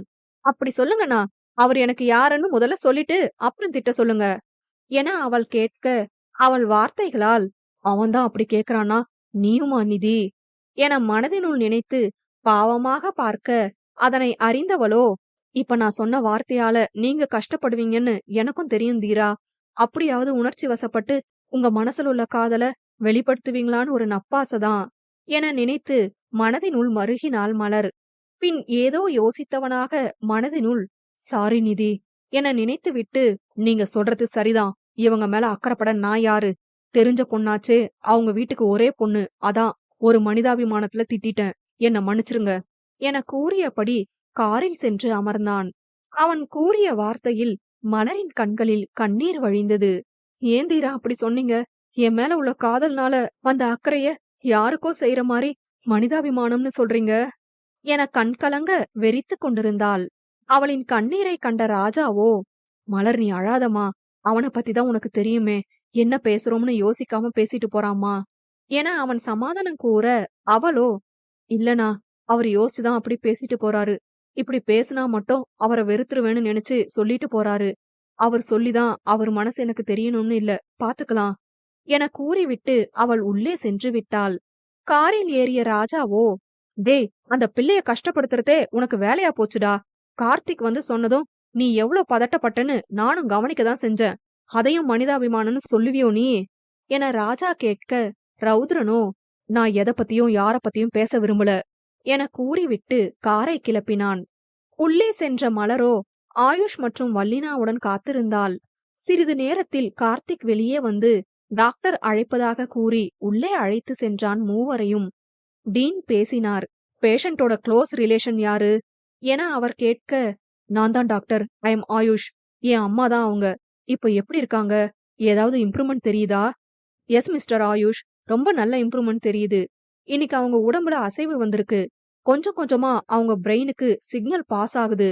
இன்னும் ட்ரீட்மெண்ட் கொடுத்துட்டே இருந்தா கண்டிப்பா 1 வருஷத்திலயோ 6 மாசத்திலயோ கூட பழைய நிலைமைக்கு திரும்பலாம் என கூற அனைவருக்கும் மகிழ்ச்சி. டாக்டர், நிஜமாவா சொல்றீங்க? எனக்கு ரொம்ப சந்தோஷமா இருக்கு. பணத்தை பத்தி கவலைப்படாதீங்க. எவ்வளவு செலவானாலும் பரவாயில்ல. இவங்களுக்கு தேவையான மருந்தெல்லாம் கொடுத்துறலாம், அது பிரச்சனை இல்ல. அவங்களுக்கு தேவை அவங்க கிட்ட யாராவது அடிக்கடி பேசிட்டே இருக்கணும். இனிமே நாம பேசுறதெல்லாம் அவங்களுக்கு நல்லாவே புரிய வாய்ப்பு இருக்கு. ரொம்ப தேங்க்ஸ் டாக்டர் என அனைவரும் வெளியில் வந்தனர். ஆயுஷ் மனதில் இப்பொழுதுதான் ஏதோ நிம்மதி வந்தது போன்ற ஓர் உணர்வு. மலரிடம் திரும்பி, தேங்க்யூ சோ மச் மலர், நீங்க கொடுத்த ஓரல் பிராக்டிஸும் இதுக்கு காரணம்தான். ஐயோ, இதுல என்ன இருக்கு? அது என் கடமை. நான் உங்களை சில கேள்வி கேட்கலாமா என மலர் கேட்க, கார்த்திக்கும் வல்லினாவும் அப்படி என்ன கேட்க போறா என நினைக்க, ஆயுஷும் அதே யோசனையுடன் கேளுங்க என்றான். உங்க அப்பா பேர் என்ன? உங்க சித்தி பேர் என்ன? உங்க சித்திய உங்க அப்பா எப்படி கொன்னாரு? உங்க பூஜை அறையில போட்டோல இருக்காங்களே, அவங்கதான் உங்க சித்தியா? சித்தினா எந்த முறையில சித்தி என மலர் கேள்வி கணைகளை வரிசையாக தொடுக்க, அனைவரும் அவளை புரியாமல் பார்த்தனர். எதுக்கு அவங்கள பத்தியே கேக்குறா என வல்லினாவும் ஆயுஷும் யோசிக்க, கார்த்திக்கோ, என்னது கொலையா? யாரு யார கொலை பண்ணா? எந்த சித்தி? எந்த போட்டோல பார்த்தா? அப்படியேனாலும் ஆயுஷோட சித்திய பத்தி தெரிஞ்சு இவ என்ன பண்ண போறா என சிந்தித்தான் கார்த்திக். பின் அப்பா பேரு கோவிந்தன் என ஆயுஷ் கூற, அதிலேயே மலருக்கு பாதி கேள்விக்கு பதில் கிடைத்து விட்டது. சித்தி பேரு என்னன்னு தெரியல. என் அம்மா அவங்க போட்டோ கொடுத்து இவங்க நமக்கு தெய்வம் மாறின்னு சொன்னதுனால அவங்க போட்டோவை பூஜை அறையில மாட்டி வச்சேன். அவரு அவங்கள எப்படி கொன்னாருன்னு தெரியல. அம்மாக்கு தான் எல்லாம் தெரியும்னு நினைக்கிறேன் என ஆயுஷ் கூற, மலரோ ஏதோ சிந்தித்து விட்டு, உங்க அப்பா அம்மாக்கு எந்த வருஷம் கல்யாணம் ஆச்சு என அவள் கேட்க, ஆயுஷ் மேலும் குழம்பி 1992 என்றான். மலரோ, ரௌத்ரனுக்கு 1 வயசு இருக்கும்போதுதான் கோவிந்தனுக்கும் ரமணி அத்தைக்கும் கல்யாணம் ஆயிருக்கு. இப்ப ரௌத்ரனுக்கு 25 வயசுனா 1995ல அவங்களுக்கு கல்யாணம் நடந்திருக்கணும். அப்ப கோவிந்தன் ஏற்கனவே கங்கா அம்மாவை கல்யாணம் பண்ணிருக்காரு. அதுக்கப்புறம் தான் மறுபடியும் ரமணி அத்தைய கல்யாணம் பண்ணிருக்காரு. ஆனா ஏன் இப்படி பண்ணணும் என மீண்டும் சிந்திக்கலானால் மூவரும் புரியாமல் முழித்தனர். இதெல்லாம் நீங்க எதுக்கு கேக்குறீங்கன்னு நான் தெரிஞ்சுக்கலாமா என ஆயுஷ் கேட்க, மலரோ, நான் ஒரு முக்கியமான விஷயம் சொல்ல போறேன். உங்க பூஜை அறையில அந்த போட்டோல இருக்கிறவங்க பேரு ரமணி. அவங்க வேற யாரும் இல்ல, ரௌத்ரனோட அம்மாதான் என மலர் கூற, மூவரது முகத்திலும் அப்பட்டமான அதிர்ச்சி. நீங்க என்ன சொல்றீங்க மலர் என ஆயுஷும், ஹே மலர், என்ன சொல்ற, நிஜமாவா என வல்லினாவும், ஹே மலர், உண்மையாவா சொல்ற? இப்ப கண்டுபிடிச்சிட்டியா என கார்த்திக்கும் அதிர்ந்து கேட்க, அவளோ, ஆமா உண்மைதான் என கூறியவாறு தனது கைப்பையிலிருந்து மொபைலை எடுத்து ரௌத்ரன் டைரியிலிருந்து போட்டோ எடுத்த அவனின் அம்மா படத்தை காண்பித்து, இவங்க தானே அவங்க என காண்பிக்க, ஆச்சரியமாக தலையாட்டினர். ஆமா, இவங்களேதான். அப்ப ரௌத்ரன் எனக்கு சித்தி பையனா? என்னோட தம்பிதான் ரௌத்ரனா என ஏதோ ஒருவித மகிழ்ச்சியிலும் நம்ப முடியாத ஆச்சரியத்திலும் கேட்டான் ஆயுஷ். ஆமா, தீரா உங்க தம்பிதான் என தான் ரௌத்ரனை காதலிப்பது, அவனின் கடந்த காலத்தை அவன் சொன்னது, அதனால் தன் காதலை நிராகரிப்பது என அனைத்தையும் கூறினாள் மலர். கண்டிப்பா என் தீரா அவங்க அம்மாவை கொலை பண்ணிருக்க மாட்டாங்கன்னு எனக்கு தோண்டிட்டே இருந்துச்சு. அதான் அவர் அப்பா அம்மா பத்தி கண்டுபிடிக்கணும்னு தேடிட்டு இருந்தேன். இன்னைக்கு காலையில எதர்ச்சியா அந்த போட்டோ பார்த்த அப்புறம்தான் தெரிஞ்சுது என மலர் கூற, அவன அப்பான்னு சொல்றதுக்கே நாக்கு கூசுது. மனசாட்சியே இல்லாம சித்திய கொன்னு அந்த பழிய ரௌத்ரன் மேல போட்டு உண்மை தெரிஞ்ச என்னோட அம்மாவை கொலை பண்ண முயற்சி பண்ணி, சை, எவ்ளோ கீழ்த்தரமான வேலை பார்த்திருக்கான். அவனுக்கு இந்த மாதிரி இன்னொரு கல்யாணம் ஆகியிருக்குனே எனக்கு நீங்க சொல்லிதான் தெரியும் மலர். ரௌத்ரன் ரொம்ப பாவம். இத்தனை நாள் அம்மா இல்லாம வளர்ந்து ரொம்ப கஷ்டப்பட்டிருப்பான். நான் கூட அம்மா உயிரோட இருக்காங்களேன்னு நினைச்சு மனச தேத்திக்கலாம். ஆனா அவனாலதான் அவங்க அம்மா இறந்தாங்கன்னு குற்ற உணர்வுலயே வாழ்ந்திருக்கான். ஆனாலும் ரௌத்ரன் என்னோட தம்பின்னு நினைக்கும் போது ரொம்ப ஹாப்பியா இருக்கு. இந்த விஷயம் இன்னும் ரௌத்ரனுக்கு தெரியாதுல்ல என ஆயுஷ் கேட்க, இல்ல இன்னும் சொல்லல. அப்ப சரி, இப்ப சொல்லாதீங்க ப்ளீஸ். ரௌத்ரன் என்ன அரெஸ்ட் பண்ணட்டும். கோர்ட்ல கேஸ் முடிஞ்சு தீர்ப்பு வரட்டும். ப்ளீஸ் அது வர மட்டும் சொல்லாதீங்க என ஆயுஷ் கேட்க, ஏன் அது வர? ஆமா, ஒருவேளை நான் அவன் அண்ணன்னு தெரிஞ்சா என்ன அரெஸ்ட் பண்ணும்போது அவனுக்கு கஷ்டமா இருக்கும். எனக்கு அவன் கெத்தோட என்ன அரெஸ்ட் பண்ணணும். ப்ளீஸ் மலர், கார்த்திக், வல்லினா உங்களுக்கும் தான். யாரோ ரௌத்ரன் என்னோட தம்பிங்கிற உண்மைய அவன்கிட்ட சொல்லக்கூடாது என கூற, மலரோ, இல்ல அது எப்படி சொல்லாம என இழுக்க, ப்ளீஸ் மலர், ஒரு 1 வீக் தான், நான் ஜெயிலுக்கு போன அப்புறம் சொல்லிக்கோங்க என ஆயுஷ் கூற, அவன் வார்த்தையில் வல்லினாவிற்கு தான் குற்ற உணர்வாக இருந்தது. அண்ணா என்ன மன்னிச்சிருங்கண்ணா, என்னால தானே எல்லாம். நான் மட்டும் உங்ககிட்ட வந்து எதுவுமே கேட்காம இருந்திருந்தா இந்த மாதிரி ஆயிருக்குமா? நீங்க ஜெயிலுக்கு போக நானே காரணமாயிட்டனே. உங்க வீட்டுக்கே நான் ரெண்டகம் பண்ணிட்டேன் என அவள் அழுக, மலரோ, நீ என்னடி பண்ண? என்னால தானே எல்லாம். நான் உன்கிட்ட சொல்ல போய் தானே நீ அவர்கிட்ட கேட்ட. என்ன மன்னிச்சிருங்க ஆயுஷ் என மலர் பேச, கார்த்திக்கோ, இல்ல என்னாலதான். நான் தான் மலர ரொம்ப நேரமா காணோம்னு ரௌத்ரன் ப்ரோ கிட்ட உண்மைய சொல்லி கூட்டிட்டு வந்தேன். மலருக்கு என்ன ஆச்சோன்னு பதறி அப்படி பண்ணிட்டேன் என கார்த்திக் கூற, அனைத்தையும் கேட்ட ஆயுஷ், என்ன நீங்க ஆளாளுக்கு நான் தான்னு சொல்லிட்டு இருக்கீங்க. You to know one thing, நீங்க யாருமே எதுவுமே பண்ணலனாலும் ரௌத்ரன் என்ன கையும் களவுமா பிடிச்சிருப்பான் தான். என்ன இன்னைக்கு இல்லாம கொஞ்ச நாள்ல கண்டுபிடிச்சிருப்பான், அவ்வளவுதான். Is genius. அதனால நான் செஞ்ச தப்பு தான் இது எல்லாத்துக்கும் காரணம். தெரியாம செஞ்சாலும் தப்பு தப்பு தானே. நான் அனுபவிக்க வேண்டிய தண்டனை தான் இது, என்னோட கர்மா என ஆயுஷ் கூறிக்கொண்டிருக்க, கார்த்திக்கோ குழப்பத்தோடு இருந்தான். அவனின் குழப்பத்தை அறிந்த மலர் ஆயுஷின் கடந்த காலத்தை பற்றி கூறினாள். ஹே மலர், நீ சொன்ன மாதிரியே செஞ்சுட்டடி. ரௌத்ரன் ப்ரோ அவங்க அம்மாவை கொல்லலன்னு எப்படியோ ப்ரூஃப் கிடைச்சிருச்சு. ஆயுஷ் சார் சொன்ன மாதிரி ஒரு வாரத்துல நீ ரௌத்ரன் ப்ரோ கிட்ட எல்லாம் சொல்லிரு. உன் காதல் நிறைவேறிருண்டி என கார்த்திக் மகிழ்ச்சியாக கூற, மலரோ ஏதோ யோசனையில்தான் இருந்தாள். அதனை கண்ட வல்லினாவோ, இன்னும் என்னடி யோசிக்கிற? அதான் எல்லா பிரச்சனையும் முடிஞ்சதில்ல என கேட்க, இல்லடி, நான் தீரா கிட்ட இப்போ உண்மைய சொல்ல போறதில்ல என கூற, மூவரும் புரியாமல் முழித்தனர். மௌனம் 30. ஏய் மலர், நீ என்ன லூசா? ஏன் சொல்ல வேணாம்னு சொல்ற? இதுக்காக தானே இத்தனை நாள் காத்துட்டு இருந்த. அப்புறம் என்னடி என கார்த்திக் கேட்க, காரணம் இருக்கு கார்த்திக். யோசிக்காம நான் இத சொல்லல. ஆனா இப்போதைக்கு அத பத்தி யார்கிட்டயும் சொல்ல மாட்டேன். ஆயுஷ், உங்களுக்கு இதுல பிரச்சனை இல்லல்ல? நான் 1 வருஷம் கழிச்சுதான் தீரா கிட்ட சொல்லுவேன் என மலர் கேட்க, நீங்க வேற ஏதோ பிளான் வச்சிருக்கீங்கன்னு நினைக்கிறேன். இதனால ஒரு நல்ல விஷயம் நடக்குதுன்னா எனக்கு பிரச்சனை இல்ல. நான் எப்படியும் ஜெயில தானே இருக்க போறேன் என அவன் கூற, அநியாயமா ஒரு நல்ல மனுஷன் ஜெயிலுக்கு போக நாம காரணம் ஆயிட்டோமே என்று மூவரின் மனதிலும் ஓர் குற்ற உணர்வு இருந்தது. அங்கே ரௌத்ரனோ அனைத்தையும் ராஜசேகரிடம் கூறி ஆயுஷை சட்டப்படி கையாள ஏற்பாடு செய்து கொண்டிருந்தான். ஏனோ ரௌத்ரனின் மனதில் அவனை கைது செய்ய மனம் ஒப்புக்கொள்ளவில்லை. நல்லதுக்காக செஞ்சாலும் தப்பு தப்புதான் என மூளை சொன்னாலும், எத்தனை பேரோட உயிர் அவனால காப்பாத்தப்பட்டிருக்கு. அது போக அவன் கொலை பண்ணவங்க எல்லாம் நாட்டுக்கு தேவையில்லாதவங்க தானே. இவனை நீ தண்டிக்கலாமா என மனமும் கேள்வி கேட்டது. 2 நாட்கள் சென்றிருக்க அரெஸ்ட் வாரண்டுடன் ஆயுஷை கைது செய்ய மருத்துவமனைக்கு வந்தான். ஆயுஷும் அந்த 2 நாட்களில் அந்த சயின்டிஸ்டிடம் தான் மாட்டிக்கொண்டதாக கூறி தனது தொழில் முழுவதையும் நிறுத்திவிட்டான். தனது மற்ற தொழிலை பார்த்து கொள்ள உரிய ஆட்களை நியமித்து வல்லினாவிடம் வங்கி சம்பந்தமான விஷயங்களை கவனித்துக் கொள்ள சொல்லி இருந்தான். ரௌத்ரன் வருவதைக் கண்ட ஆயுஷோ, வாங்க மிஸ்டர் ரௌத்ரன், நான் ரெடியா இருக்கேன், போலாமா என கெத்தாக கேட்க, உங்களால மட்டும் எப்படி இப்படி இருக்க முடியுது? எனக்கு உங்ககிட்ட பிடிச்சதே இந்த கெத்து தான். ஒவ்வொரு குற்றவாளிகளும் உங்கள மாதிரியே இருந்துட்டா நம்ம நாட்டுல பிரச்சனையே இருக்காது. ஏன்னா தப்பு எல்லாருமே பண்ணுவோம். சிலர் தெரிஞ்சு, சிலர் தெரியாம, சிலர் சூழ்நிலையால செஞ்சிருப்பாங்க. செஞ்ச தப்புக்கு கிடைக்கிற தண்டனைய பெருந்தன்மையோட வாங்குற மனசு யாருக்கும் வராது. ஐ அப்ரிஷியேட் யூ என ரௌத்ரன் கூறினான். ஆயுஷ் சிறு சிரிப்புடன் கையை நீட்ட ரௌத்ரனோ புரியாமல் பார்த்தான். என்ன டிஎஸ்பி சார், புரியலையா? விலங்கு மாட்டுவீங்க தானே கையில, அதுக்குதான் கைய நீட்டுறேன் என அவன் கூற, ரௌத்ரனோ ஆயுஷின் கையில் விலங்கு மாட்ட பக்கத்தில் வரை கொண்டு சென்று பின் எடுத்து தனது பாக்கெட்டில் வைத்து விட்டான். இப்பொழுது ஆயுஷ் புரியாமல் பார்க்க ரௌத்ரனோ சிறு சிரிப்புடன் ஆயுஷின் கைகளை தன் கைகளால் பற்றினான். என் தம்பி என்னோட கைய பிடிச்சிருக்கான் என மகிழ்ச்சியில் ஆயுஷின் கண்கள் கலங்கின. அதனை வெளிக்காட்டாதவாறு கூலிங் கிளாஸை எடுத்து அணிந்து கொண்டான். ரௌத்ரனுக்கும் ஏனோ அச்சமயம் ஒரு இனம் புரியாத சகோதர பாசம் தோன்றியது.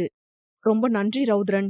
இத்தனை நாள் நான் சுதந்திரமா இருந்தாலும் என் மனசுல ஒரு குற்ற உணர்வு இருந்துச்சு.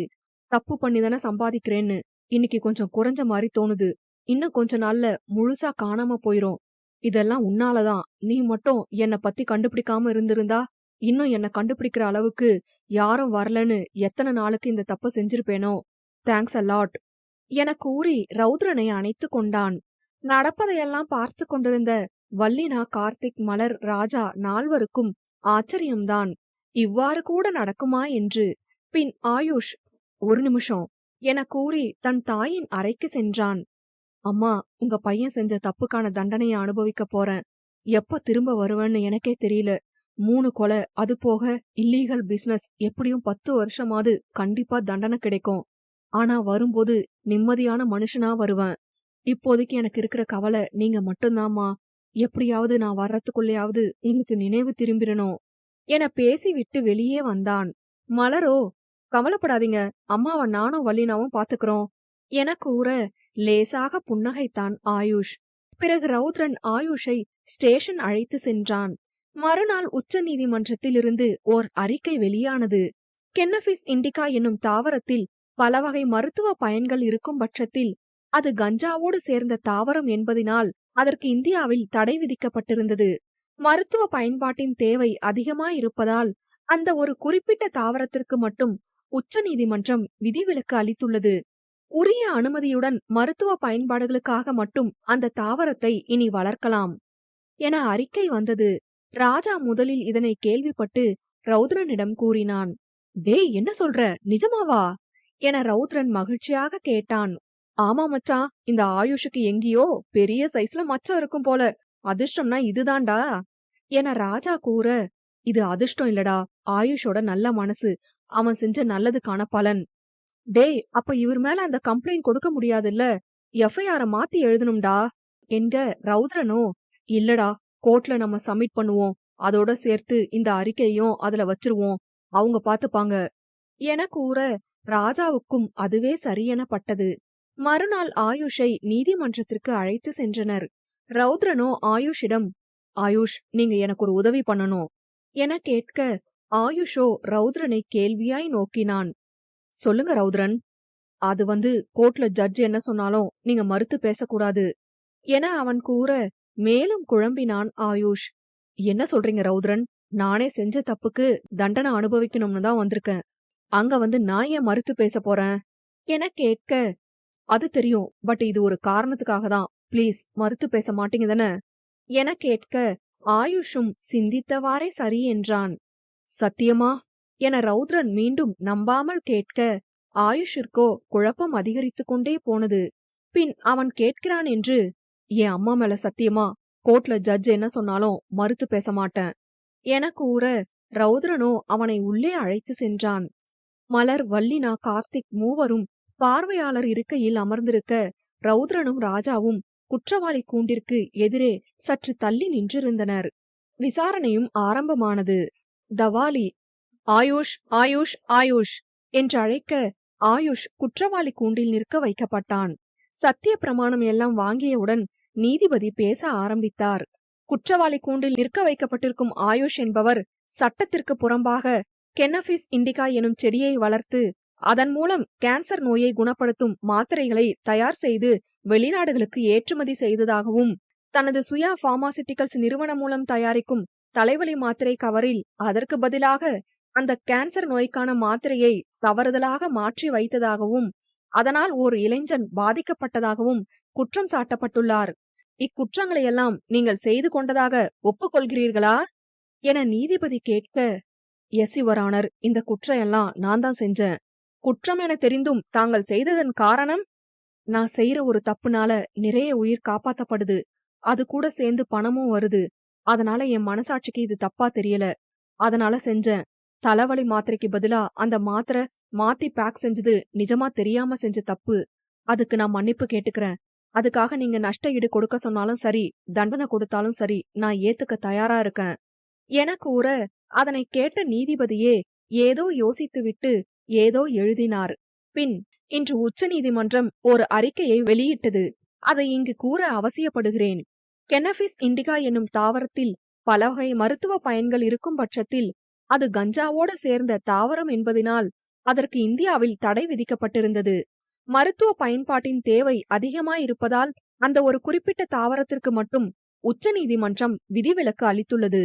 உரிய அனுமதியுடன் மருத்துவ பயன்பாடுகளுக்காக மட்டும் அந்த தாவரத்தை இனி வளர்க்கலாம். இதுதான் அந்த அறிக்கை. இதை நான் சபையில் கூற காரணம் என்னவென்றால், குற்றவாளி கூண்டில் நிற்கும் ஆயுஷ் இந்த தாவரத்தை தான் சட்டத்திற்கு புறம்பாக வளர்த்துள்ளார். சட்டமே மருத்துவ பயன்பாட்டிற்கு உபயோகப்படுத்தலாம் என அனுமதி அளித்த பின்பு இதற்கு நாம் கடுமையான தண்டனை அளித்தால் அது நிரபராதியை தண்டிப்பதற்கு சமம். ஆயினும் அவர் இவ்வளவு நாள் செய்த குற்றத்திற்கு தண்டனை அளிக்காமல் விட்டாலும் அதுவும் சரியல்ல. எனவே செய்த தவறை ஒப்புக்கொண்டதால் சட்டத்துக்கு புறம்பாக செய்ததற்கு குறைந்தபட்ச தண்டனையாக 6 மாதங்கள் சிறை தண்டனையும், பாதிக்கப்பட்ட இளைஞனின் குடும்பத்திற்கு நஷ்ட ஈடாக ரூபாய் 10,000 அபராதம் செலுத்தும்படியும் இந்த நீதிமன்றம் தீர்ப்பளிக்கிறது என நீதிபதி தீர்ப்பளித்தார். அதனை கேட்ட ஆயுஷுக்கு ஆச்சரியமும் குழப்பமும் ஒரு சேர தோன்றியது. மலர் வல்லினா கார்த்திக்கிற்கு அதிர்ச்சி கலந்த மகிழ்ச்சி. அந்த செடியை வளர்க்க உச்ச நீதிமன்றம் அனுமதி வழங்கியது ஆயுஷிற்கு ஆச்சரியமாக இருந்தாலும், அவன் செய்த 3 கொலைகள் பற்றி நீதிபதி ஏதும் கூறாமல் இருந்தது குழப்பமாக இருந்தது. அதை பற்றி நீதிபதியிடம் ஏதோ ஆயுஷ் கூற வாயெடுக்க, அந்நேரம் ரௌத்ரன் ஆயுஷிடம் சத்தியம் பண்ணிருக்கீங்க, மறுத்து பேச மாட்டேன்னு என சைகை செய்து காண்பிக்க கூறாமல் விட்டுவிட்டான். யோசனையுடன் ஆயுஷ் வெளியே அழைத்து வரப்பட்டான். ஆயுஷ் ரௌத்ரனிடம், ரௌத்ரன் என்ன இது, நடந்த எல்லாம் என்னால நம்ப முடியல என ஆயுஷ் கேட்க, ரௌத்ரன் சிறு சிரிப்புடன், நாங்க எதுவுமே பண்ணல ஆயுஷ், உங்க நேரம் நல்லா இருக்கு, அதான் சரியான நேரத்துல அனுமதி வழங்கியிருக்காங்க என ரௌத்ரன் கூற, ராஜாவோ அடிச்சான் பாரு அப்பாயின்மெண்ட் ஆர்டர என வடிவேலு பாணியில் கூற அனைவரும் சிரித்தனர்.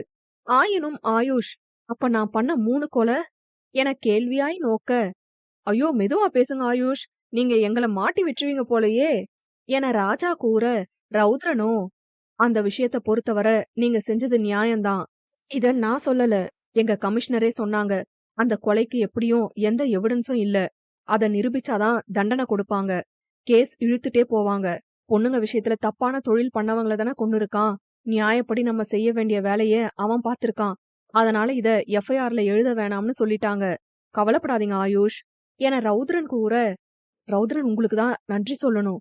என்னதான் நான் தண்டனை அனுபவிக்க ரெடியா இருந்தாலும் 3 கொலை, அது போக இல்லீகல் பிசினஸ், எப்படியும் என் வாழ்க்கையில பாதி நாள் தண்டனையிலேயே முடிஞ்சிரும்னு நினைச்சேன்.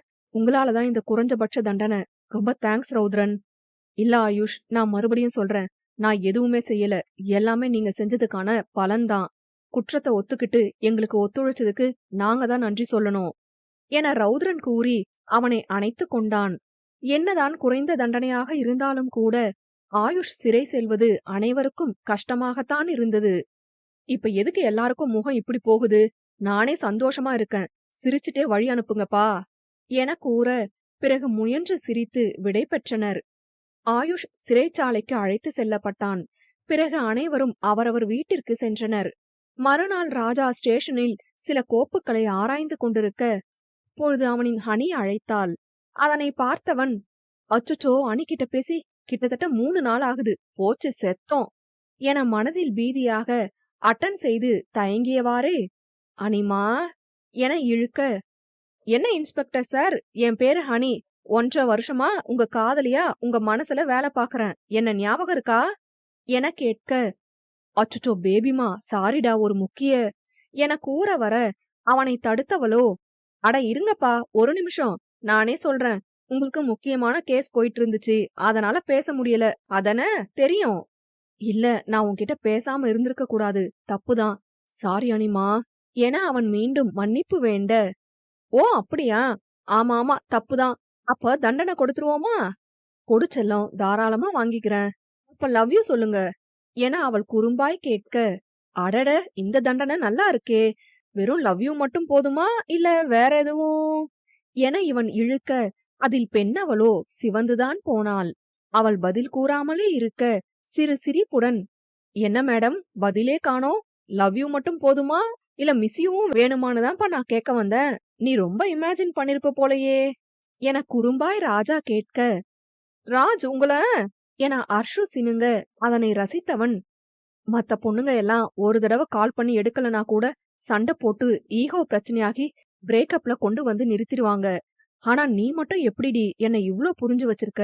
3 நாள் உன்னோட காலை கட் பண்ணி விட்டு பேசாம இருந்திருக்கேன். அப்ப கூட என் கூட சண்டை போடாம என் நிலைமைய புரிஞ்சு வச்சிருக்க தெரியுமா? நீ கிடைக்க நான் கொடுத்து வச்சிருக்கணும் என காதலாக கூறினான். என்ன ராஜ் நீங்க? எனக்கு முன்னாடியே என்ன உயிருக்குயிரா காதலிச்சவரு நீங்க. இப்படிப்பட்ட நீங்க என்கிட்ட பேசாம இருக்கிறீங்கன்னா கண்டிப்பா ஏதாவது முக்கியமான காரணம் இருக்கும்னு நம்பினேன். அவ்வளவுதான் ராஜ். எந்த ஒரு உறவுலயும் புரிதலும் நம்பிக்கையும் இருந்தா மட்டும் போதும். அந்த உறவு கடைசி வரை நிலைச்சிருக்கும். அது ரெண்டுமே எனக்கு உங்க மேலயும் உங்களுக்கு என் மேலயும் இருக்கு. அதுக்கும் மேல நமக்குள்ள எல்லை இல்லாத காதல் இருக்கு. வேற என்ன வேணும் என அர்ஷு உணர்ந்து கூற, ராஜாவோ, கேட்காமல் காட்டும் அன்பு உயர்வானது, கேட்டு கொடுத்தாலே காதல் அங்கு உயிரானது, கேட்கும் கேள்விக்காக தானே பதில் வாழுது, காதல் கேட்டு வாங்கும் பொருளும் அல்ல இயல்பானது என பாடி அதன் மூலம் தன் காதலை உணர்த்த, அவனுக்கு பதில் கொடுக்கும் விதமாக அவனின் ஹனியோ, நீரினை நெருப்பினைப் போல விரல் தொடுதலில் புரிவதும் அல்ல, காதலும் கடவுளைப் போல அதை உயிரினில் உணரணும் மெல்ல என பாடி தனது காதலை நிலைநாட்டினாள். அவளின் காதலில் திளைத்த அவளின் ராஜ், லவ் யூ ஹனிமா, லவ் யூ லாட் என கூற, அவளும் லவ் யூ ராஜ் என மீண்டும் அவனை அவளின் காதலில் திளைக்க வைத்தாள். இவர்களின் காதலும் அடிக்கடி சொல்லப்படாத அதிசயமாகத்தான் காணப்பட்டது. 1 மாதம் கழித்து மருத்துவமனையில் மலரும் வல்லினாவும் ஆயுஷின் அம்மாவை கண்ணும் கருத்துமாய் கவனித்துக் கொண்டனர். அவரின் நிலைமையும் நாளுக்கு நாள் முன்னேறிக் கொண்டே வந்தது. மலரோ முழு ஈடுபாட்டுடன் அவரை கவனித்துக் கொண்டாள். அவளின் கவனிப்பை பார்த்த கார்த்திக்கோ, ஹேய் மலர், நீயே இப்போதைக்கு ரௌத்ரன் கிட்ட உண்மைய சொல்ல மாட்டேன்னு சொன்னேன்னு எனக்கு தெரிஞ்சிடுச்சு. ஆனா நடக்குமா மலர் இது? ஒருவேளை நான் சொல்றத என் தீரா நம்பாம இருந்துட்டாருன்னா எனக்கு கஷ்டமா இருக்கும்டா. எப்படினாலும் அவர்கிட்ட 1 வருஷம் கழிச்சு தானே பேச போறேன். அதுக்குள்ள நான் நினைச்சதும் நடந்துருச்சுன்னா நல்லா இருக்கும் என பெருமூச்சு விட்டபடி கூறினாள் மலர். கவலைப்படாதடி, கண்டிப்பா நீ நினைச்சது நடக்கும் என கார்த்திக் கூற, மலரோ யோசனையாகவே இருந்தாள். இன்னும் என்னடி யோசனை? இன்னொரு பயம் இருக்குடா. உண்மை தெரியறதுக்கு முன்னாடியே என் தீரா ஏதோ தப்பான முடிவு எடுத்துடக்கூடாது என கவலையாக கூற, அதெல்லாம் ஏதும் ஆகாதுடி. அதான் ராஜா அவர் கூட இருக்காருல்ல, பாத்து பாரு என ஆறுதல் கூறினான். அங்கே ரௌத்ரனோ ராஜாவிடம், டேய் ராஜா, நான் மறுபடியும் திருநெல்வேலிக்கு டிரான்ஸ்பர் ஆகலாம்னு இருக்கேன். அதுக்கு அப்ளை பண்ண போறேன். நீயும் அப்ளை பண்றியா எப்படி என கேட்க, ராஜாவோ அதிர்ந்தான். டேய் மச்சான், எதுக்குடா டிரான்ஸ்பருக்கு அப்ளை பண்ணணும் என கேட்க, டேய் என்ன பேசுற நீ? நம்ம எதுக்கு முதல்ல இங்க வந்தோம்? ஆயுஷ பிடிக்க தானே வந்தோம். நம்ம வந்த வேலை முடிஞ்சிடுச்சு. அப்புறம் அங்க பாட்டியும் அர்ஷுவும் தனியா வேற இருக்காங்க, அதான் என அவன் கூற, ராஜாவோ, அப்ப நான் திருநெல்வேலிக்கு டிரான்ஸ்பர் ஆகுறேன். நான் பாத்துக்கிறேன் பாட்டியையும் அர்ஷுவையும், நீ இங்கேயே இரு என அவன் கூற, லூசா நீ? நான் மட்டும் இங்கிருந்து என்ன பண்ண போறேன்? இல்லடா, நம்ம மலர் தனியா இருக்கா, நீ அவள என ராஜா இழுக்க, மலருக்காக நான் இருக்கணுமா? நான் அவங்களுக்கு துணைக்கு இருக்கணும்னா ஒண்ணு நான் அவங்க நண்பனா இருக்கணும், இல்லனா அண்ணனா இருக்கணும், அதுவும் இல்லனா காதலனாவோ புருஷனாவோ இருக்கணும். நான் தான் எதுவுமே இல்லல்ல, அப்புறம் எப்படி அவளுக்காக, சாரி, அவங்களுக்காக நான் இருக்க முடியும்? அது மட்டும் இல்ல, வரும்போது அவங்க ஃப்ரெண்ட் கார்த்திக் கூட தானே வந்தாங்க. கார்த்திக் அவங்க நண்பன், அவர் அவங்கள பாத்துப்பாங்க என கூற, ராஜாவோ, ஆஹா, நம்ம சொன்ன டயலாக நம்ம கிட்டயே சொல்றானே என மனதில் நினைத்துவிட்டு, இல்ல மச்சான், கொஞ்சமாச்சும் உன் மனச மாத்திக்க கூடாதா? உன்னை காதலிச்சது தவிர வேற என்ன தப்புடா அவ பண்ணா? அவ என்ன காதலிச்சது தாண்டா தப்பே. இப்ப நீ வரையா, இல்ல நான் மட்டும் அப்ளை பண்ணவா என கேட்க, வேறு வழி இல்லாமல் ராஜாவும் இடமாற்றத்திற்கு விண்ணப்பித்தான்.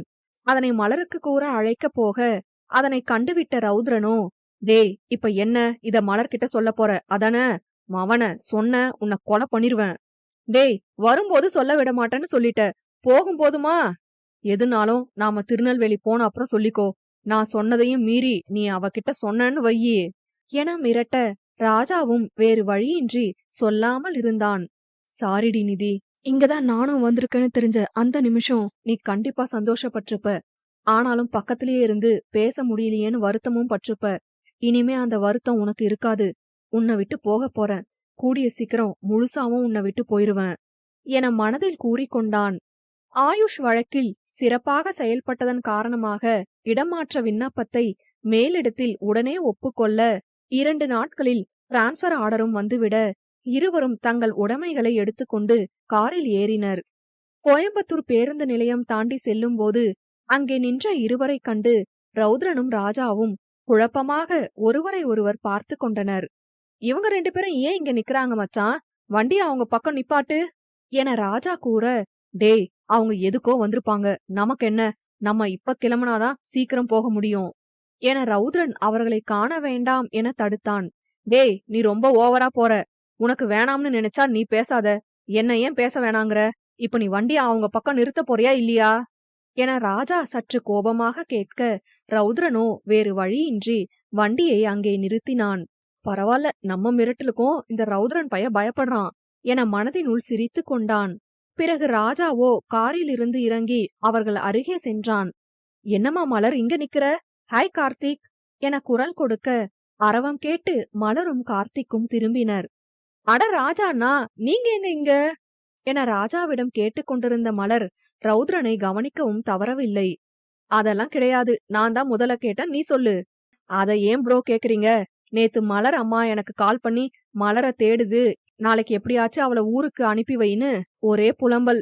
எனக்கு வேற ஒரு முக்கியமான வேலை இருக்கு, அதான் இவளை பஸ் ஏத்தி விடலாம்னு கூட்டிட்டு வந்தேன் என கார்த்திக் கூற, அடட அப்படியா, நாங்க கூட ஊருக்கு தான் போறோம் என சட்டென கூறிவிட, அப்பொழுதுதான் ரௌத்ரன் கூறக்கூடாது என சொன்னது ஞாபகம் வர தயக்கமாக அவனை பார்க்க ரௌத்ரனோ முறைத்து கொண்டிருந்தான். என்னண்ணா சொல்றீங்க? ஊருக்கா?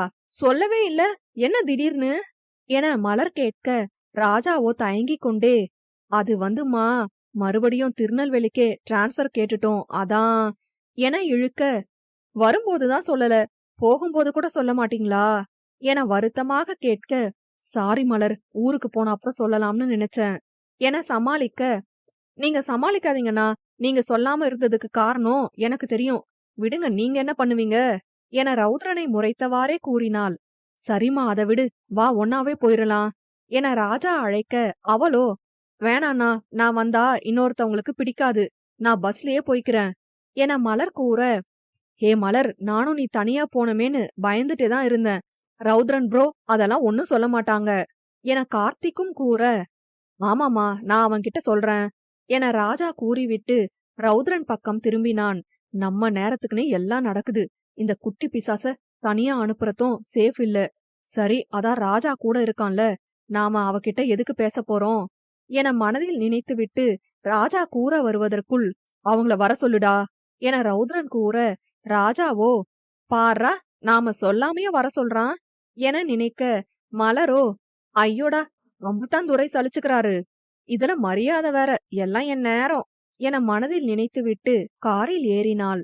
பின்பு கார்த்திக்கிற்கு டாடா காண்பிக்க அவனோ, என்னடி உன் ஆளு கூட போற, என்ஜாய் பண்ணு என அவளுக்கு மட்டும் கேட்கும்படி கூற, ஏதாவது அசிங்கமா திட்டிருவேன், ஒழுங்கா ஓடிரு, இந்த ஆளை வச்சுட்டு நான் என்னத்த என்ஜாய் பண்ண, அது பேச கூட செய்யாது என கூற கார்த்திக்கோ சிரித்தான். பின் கார் கிளம்பியது. ராஜாவும் மலரும் தான் பேசிக்கொண்டே வந்தனர். ஆனாலும் ரௌத்ரன் பார்க்காத சமயம் மலரும், மலர் பார்க்காத சமயம் ரௌத்ரனும் ஒருவரை ஒருவர் பார்த்து கொண்டுதான் இருந்தனர். 1 மணி நேர பயணத்திற்கு பிறகு ராஜாவோ தன் சட்டை பையையும் பேண்ட் பையையும் துளாவியவாறு ஏதோ பதற்றமாய் தேடி, டேய் மச்சான் மச்சான், வண்டியை நிறுத்துடா என கூற, என்ன ஆச்சுடா என காரை நிறுத்தியவாறு கேட்க மலரும் கேள்வியாய் பார்த்தாள். இல்லடா, மதுரையில இருக்கிற என்னோட வீட்டோட சாவிய காணோண்டா, ரூம்ல வச்சுட்டு வந்துட்டேன்னு நினைக்கிறேன் என ராஜா பாவமாக கூற, டேய் என்னடா இது, இதெல்லாம் முதலியே பார்க்க மாட்டியா, இவ்ளோ தூரம் வந்த அப்புறம் என்னடா நீ என திட்ட, என்னன்னா நீங்க கவனமா இருக்க கூடாதா? இல்லம்மா, எடுத்து வச்சுட்டேன்னு நினைச்சேன் என ராஜா கூற, ரௌத்ரனோ கடுப்பாகி, சரி இப்ப என்னதான் பண்ண சொல்ற, வண்டியை திருப்பவா? இல்லடா வேணாம், நான் இங்க இருந்து லிஃப்ட் கேட்டு போய் சாவி எடுத்துட்டு பஸ்ல திருநெல்வேலி வந்துருவேன், நீங்க முன்னாடி போங்க என கூற, டேய் அதெல்லாம் வேணாம், நான் வண்டிய திருப்புறேன், எடுத்துட்டு ஒன்னாவே போலாம் என்றான் ரவுத்ரன். இல்ல இல்ல மச்சான், மறுபடியும் போயிட்டு வந்து போய் சேர லேட் நைட் ஆயிரும்டா. பொம்பள பிள்ளைய வச்சுட்டு லேட்டா போனா நல்லா இருக்காது. நீங்க போங்க, நான் பின்னாடி வரேன் என கூற, அவன் கூறிய காரணமும் நிராகரிக்க முடியாமல் இருப்பதால் ரவுத்ரன் வேறு வழியின்றி ஒப்புக்கொண்டான். ராஜா காரிலிருந்து இறங்க, சரிடா பாத்து வா என கூறிவிட்டு காரை கிளப்பினான் ரவுத்ரன். இறங்கிய ராஜாவோ கார் சென்றவுடன் தனது பாக்கெட்டில் இருந்த சாவியை எடுத்து பார்த்து சிரித்து கொண்டான். சாரி மச்சான், வேணும்னே தான் போய் சொன்னேன். தனியா போகும்போதாவது ஏதாவது உங்களுக்குள்ள பேசிக்க வாய்ப்பு இருக்கும், அதான் என கூறிவிட்டு பேருந்து நிலையத்திற்கு சென்றான் ராஜா. காரிலோ இருவருமே பேசிக் கொள்ளவில்லை. அப்பொழுது ஒரு ஸ்பீட் பிரேக்கர் வர கார் அதில் வேகமாக தூக்கி போட தானாக ரேடியோ ஒலிக்கத் தொடங்கியது. பாக்காத என்ன பாக்காத, கொத்தும் பார்வையால என்ன பாக்காத என பாடல் ஒலிக்க ஆரம்பித்தது. பாடல் ஒலித்த மறுகணமே இருவரது பார்வையும் கண்ணாடி வழியாக நேர்கோட்டில் சந்திக்க பின் பார்வையை விலக்கிக் கொண்டனர். அவ்வாறே பாடல் ஒலித்து கொண்டே இருக்க, நல்லா இருந்த ஏன் மனச நாராக கிழிச்சு புட்ட, கருப்பா இருந்த ஏன் இரவ கலரா மாத்தி புட்ட எனும் வரிகளில் ரவுத்ரன் மீண்டும் மனதினுள் அவனின் நிதியை நினைத்து மருக ஆரம்பித்தான். நானும் இப்படிதானடி எந்த ஒரு ஃபீலிங்ஸும் இல்லாம இருந்தேன். இப்ப என்ன இந்த நிலைமைக்கு ஆக்கிட்டியடி. என் மனசு கூட இப்பெல்லாம் நான் சொல்றத கேட்க மாட்டேங்குது. அந்த அளவுக்கு உன் காதல் என்ன மாத்திடுச்சுதான். ஆனாலும் வேணாண்டி, என்னால உனக்கு கஷ்டம் தாண்டி வரும். நீ நினைக்கிற மாதிரி காதலை என்னால கொடுக்க முடியுமான்னு தெரியலடி என நினைத்து கண் கலங்கினான். ஏற்கனவே அவளை உயிருக்குயிராக காதலிக்க ஆரம்பித்து விட்டான் என்பதை மறந்து அவன் வருத்தப்படுகிறான் என்பது அவனின் முகத்திலேயே தெரிந்தது அவனின் நிதிக்கு. மேலும் ஒன்னா இருந்த ஞாபகத்தை நெஞ்சோடு சேர்த்து வச்சேன், தனியா இருக்கும் வலிய மட்டும் தனியா அனுபவிச்சேன் எனும் வரிகள் ஒலிக்க இப்பொழுது மருகுவது மலரின் முறையாயிற்று. இதுதான் தீரா இப்ப நமக்குள்ளேயும் நடக்குது. உங்க வாய் மட்டும்தான் என்ன வேணாம்னு சொல்லுது. நீங்களே நினைச்சா கூட உங்களால என்ன வெறுக்க முடியாது. இல்லாத காதல இருக்குன்னு சொல்லி காதலிக்கிறவங்கள கூட பாத்திருக்கேன். ஆனா காதல மனசுலயே வச்சுட்டு காதலிய பக்கத்திலேயே வச்சுட்டு சும்மா காதல் இல்லைன்னு சொல்றத இப்பதான் பாக்குறேன். நீங்க வாய் விட்டு சொல்லலனாலும் உங்க கண்ணே எனக்கு காட்டி கொடுக்குது. நீங்க கிடைக்கிற வர நமக்குள்ள இருக்கிற நினைவுகளே எனக்கு போதுமானது. எப்படியும் என் காதல் நிறைவேறும்னு எனக்கு நம்பிக்கை இருக்கு. நமக்குள்ள இருக்கிற இந்த பிரிவு கண்டிப்பா என் மேல உள்ள உங்க காதல அதிகரிச்சிருக்கும்னு நம்புறேன் என தன் விழியின் ஓரம் கசிந்த நீரை துடைத்தவாறு நினைத்து கொண்டிருந்தாள். இவ்வாறு அவர்களின் பயணத்துடன் சேர்ந்து அவர்களது நினைவுகளும் பயணிக்க 2 மணி நேரத்திற்கு பிறகு பசியும் எடுக்க ஆரம்பித்தது. பிறகு சிறிது நேரம் கழித்து ஓர் உணவகத்தின் முன் காரை நிறுத்தியவன் மலரை ஒரு பார்வை பார்த்துவிட்டு உள்ளே சென்றான். அந்த பார்வைக்கான அர்த்தம் நீயும் சாப்பிடவா என்றுதான் என அவனின் அவளுக்கு தெரியாதா? மலரும் அவன் பின்னே சென்றாள். கை கழுவிவிட்டு இருவரும் அமர வேறரிடம் 2 சாப்பாடு என்று ஆர்டர் கொடுக்க அவரோ சாப்பாடு இல்லை, டிஃபன் மட்டும்தான் இருப்பதாக கூற, ரவுத்ரனோ அப்படியா சரி, இப்ப எனக்கு 3 இட்லி, அவங்களுக்கு ஒரு ஸ்பெஷல் தோசை என ஆர்டர் கொடுத்துவிட்டு அலைபேசியில் மூழ்கினான். மலரோ எனக்கு தேவையானத என்கிட்ட கேட்காமையே சொல்ற அளவுக்கு என்ன புரிஞ்சு வச்சிருக்கீங்க. இதுக்கு மேல என்ன தீரா வேணும்? வார்த்தைகளால உங்க காதல சொல்லலனாலும் செயல்ல நிரூபிக்கிறீங்க பாத்தீங்களா என நினைத்தபடி சிறு சிரிப்புடன் பார்த்தாள் மலர்.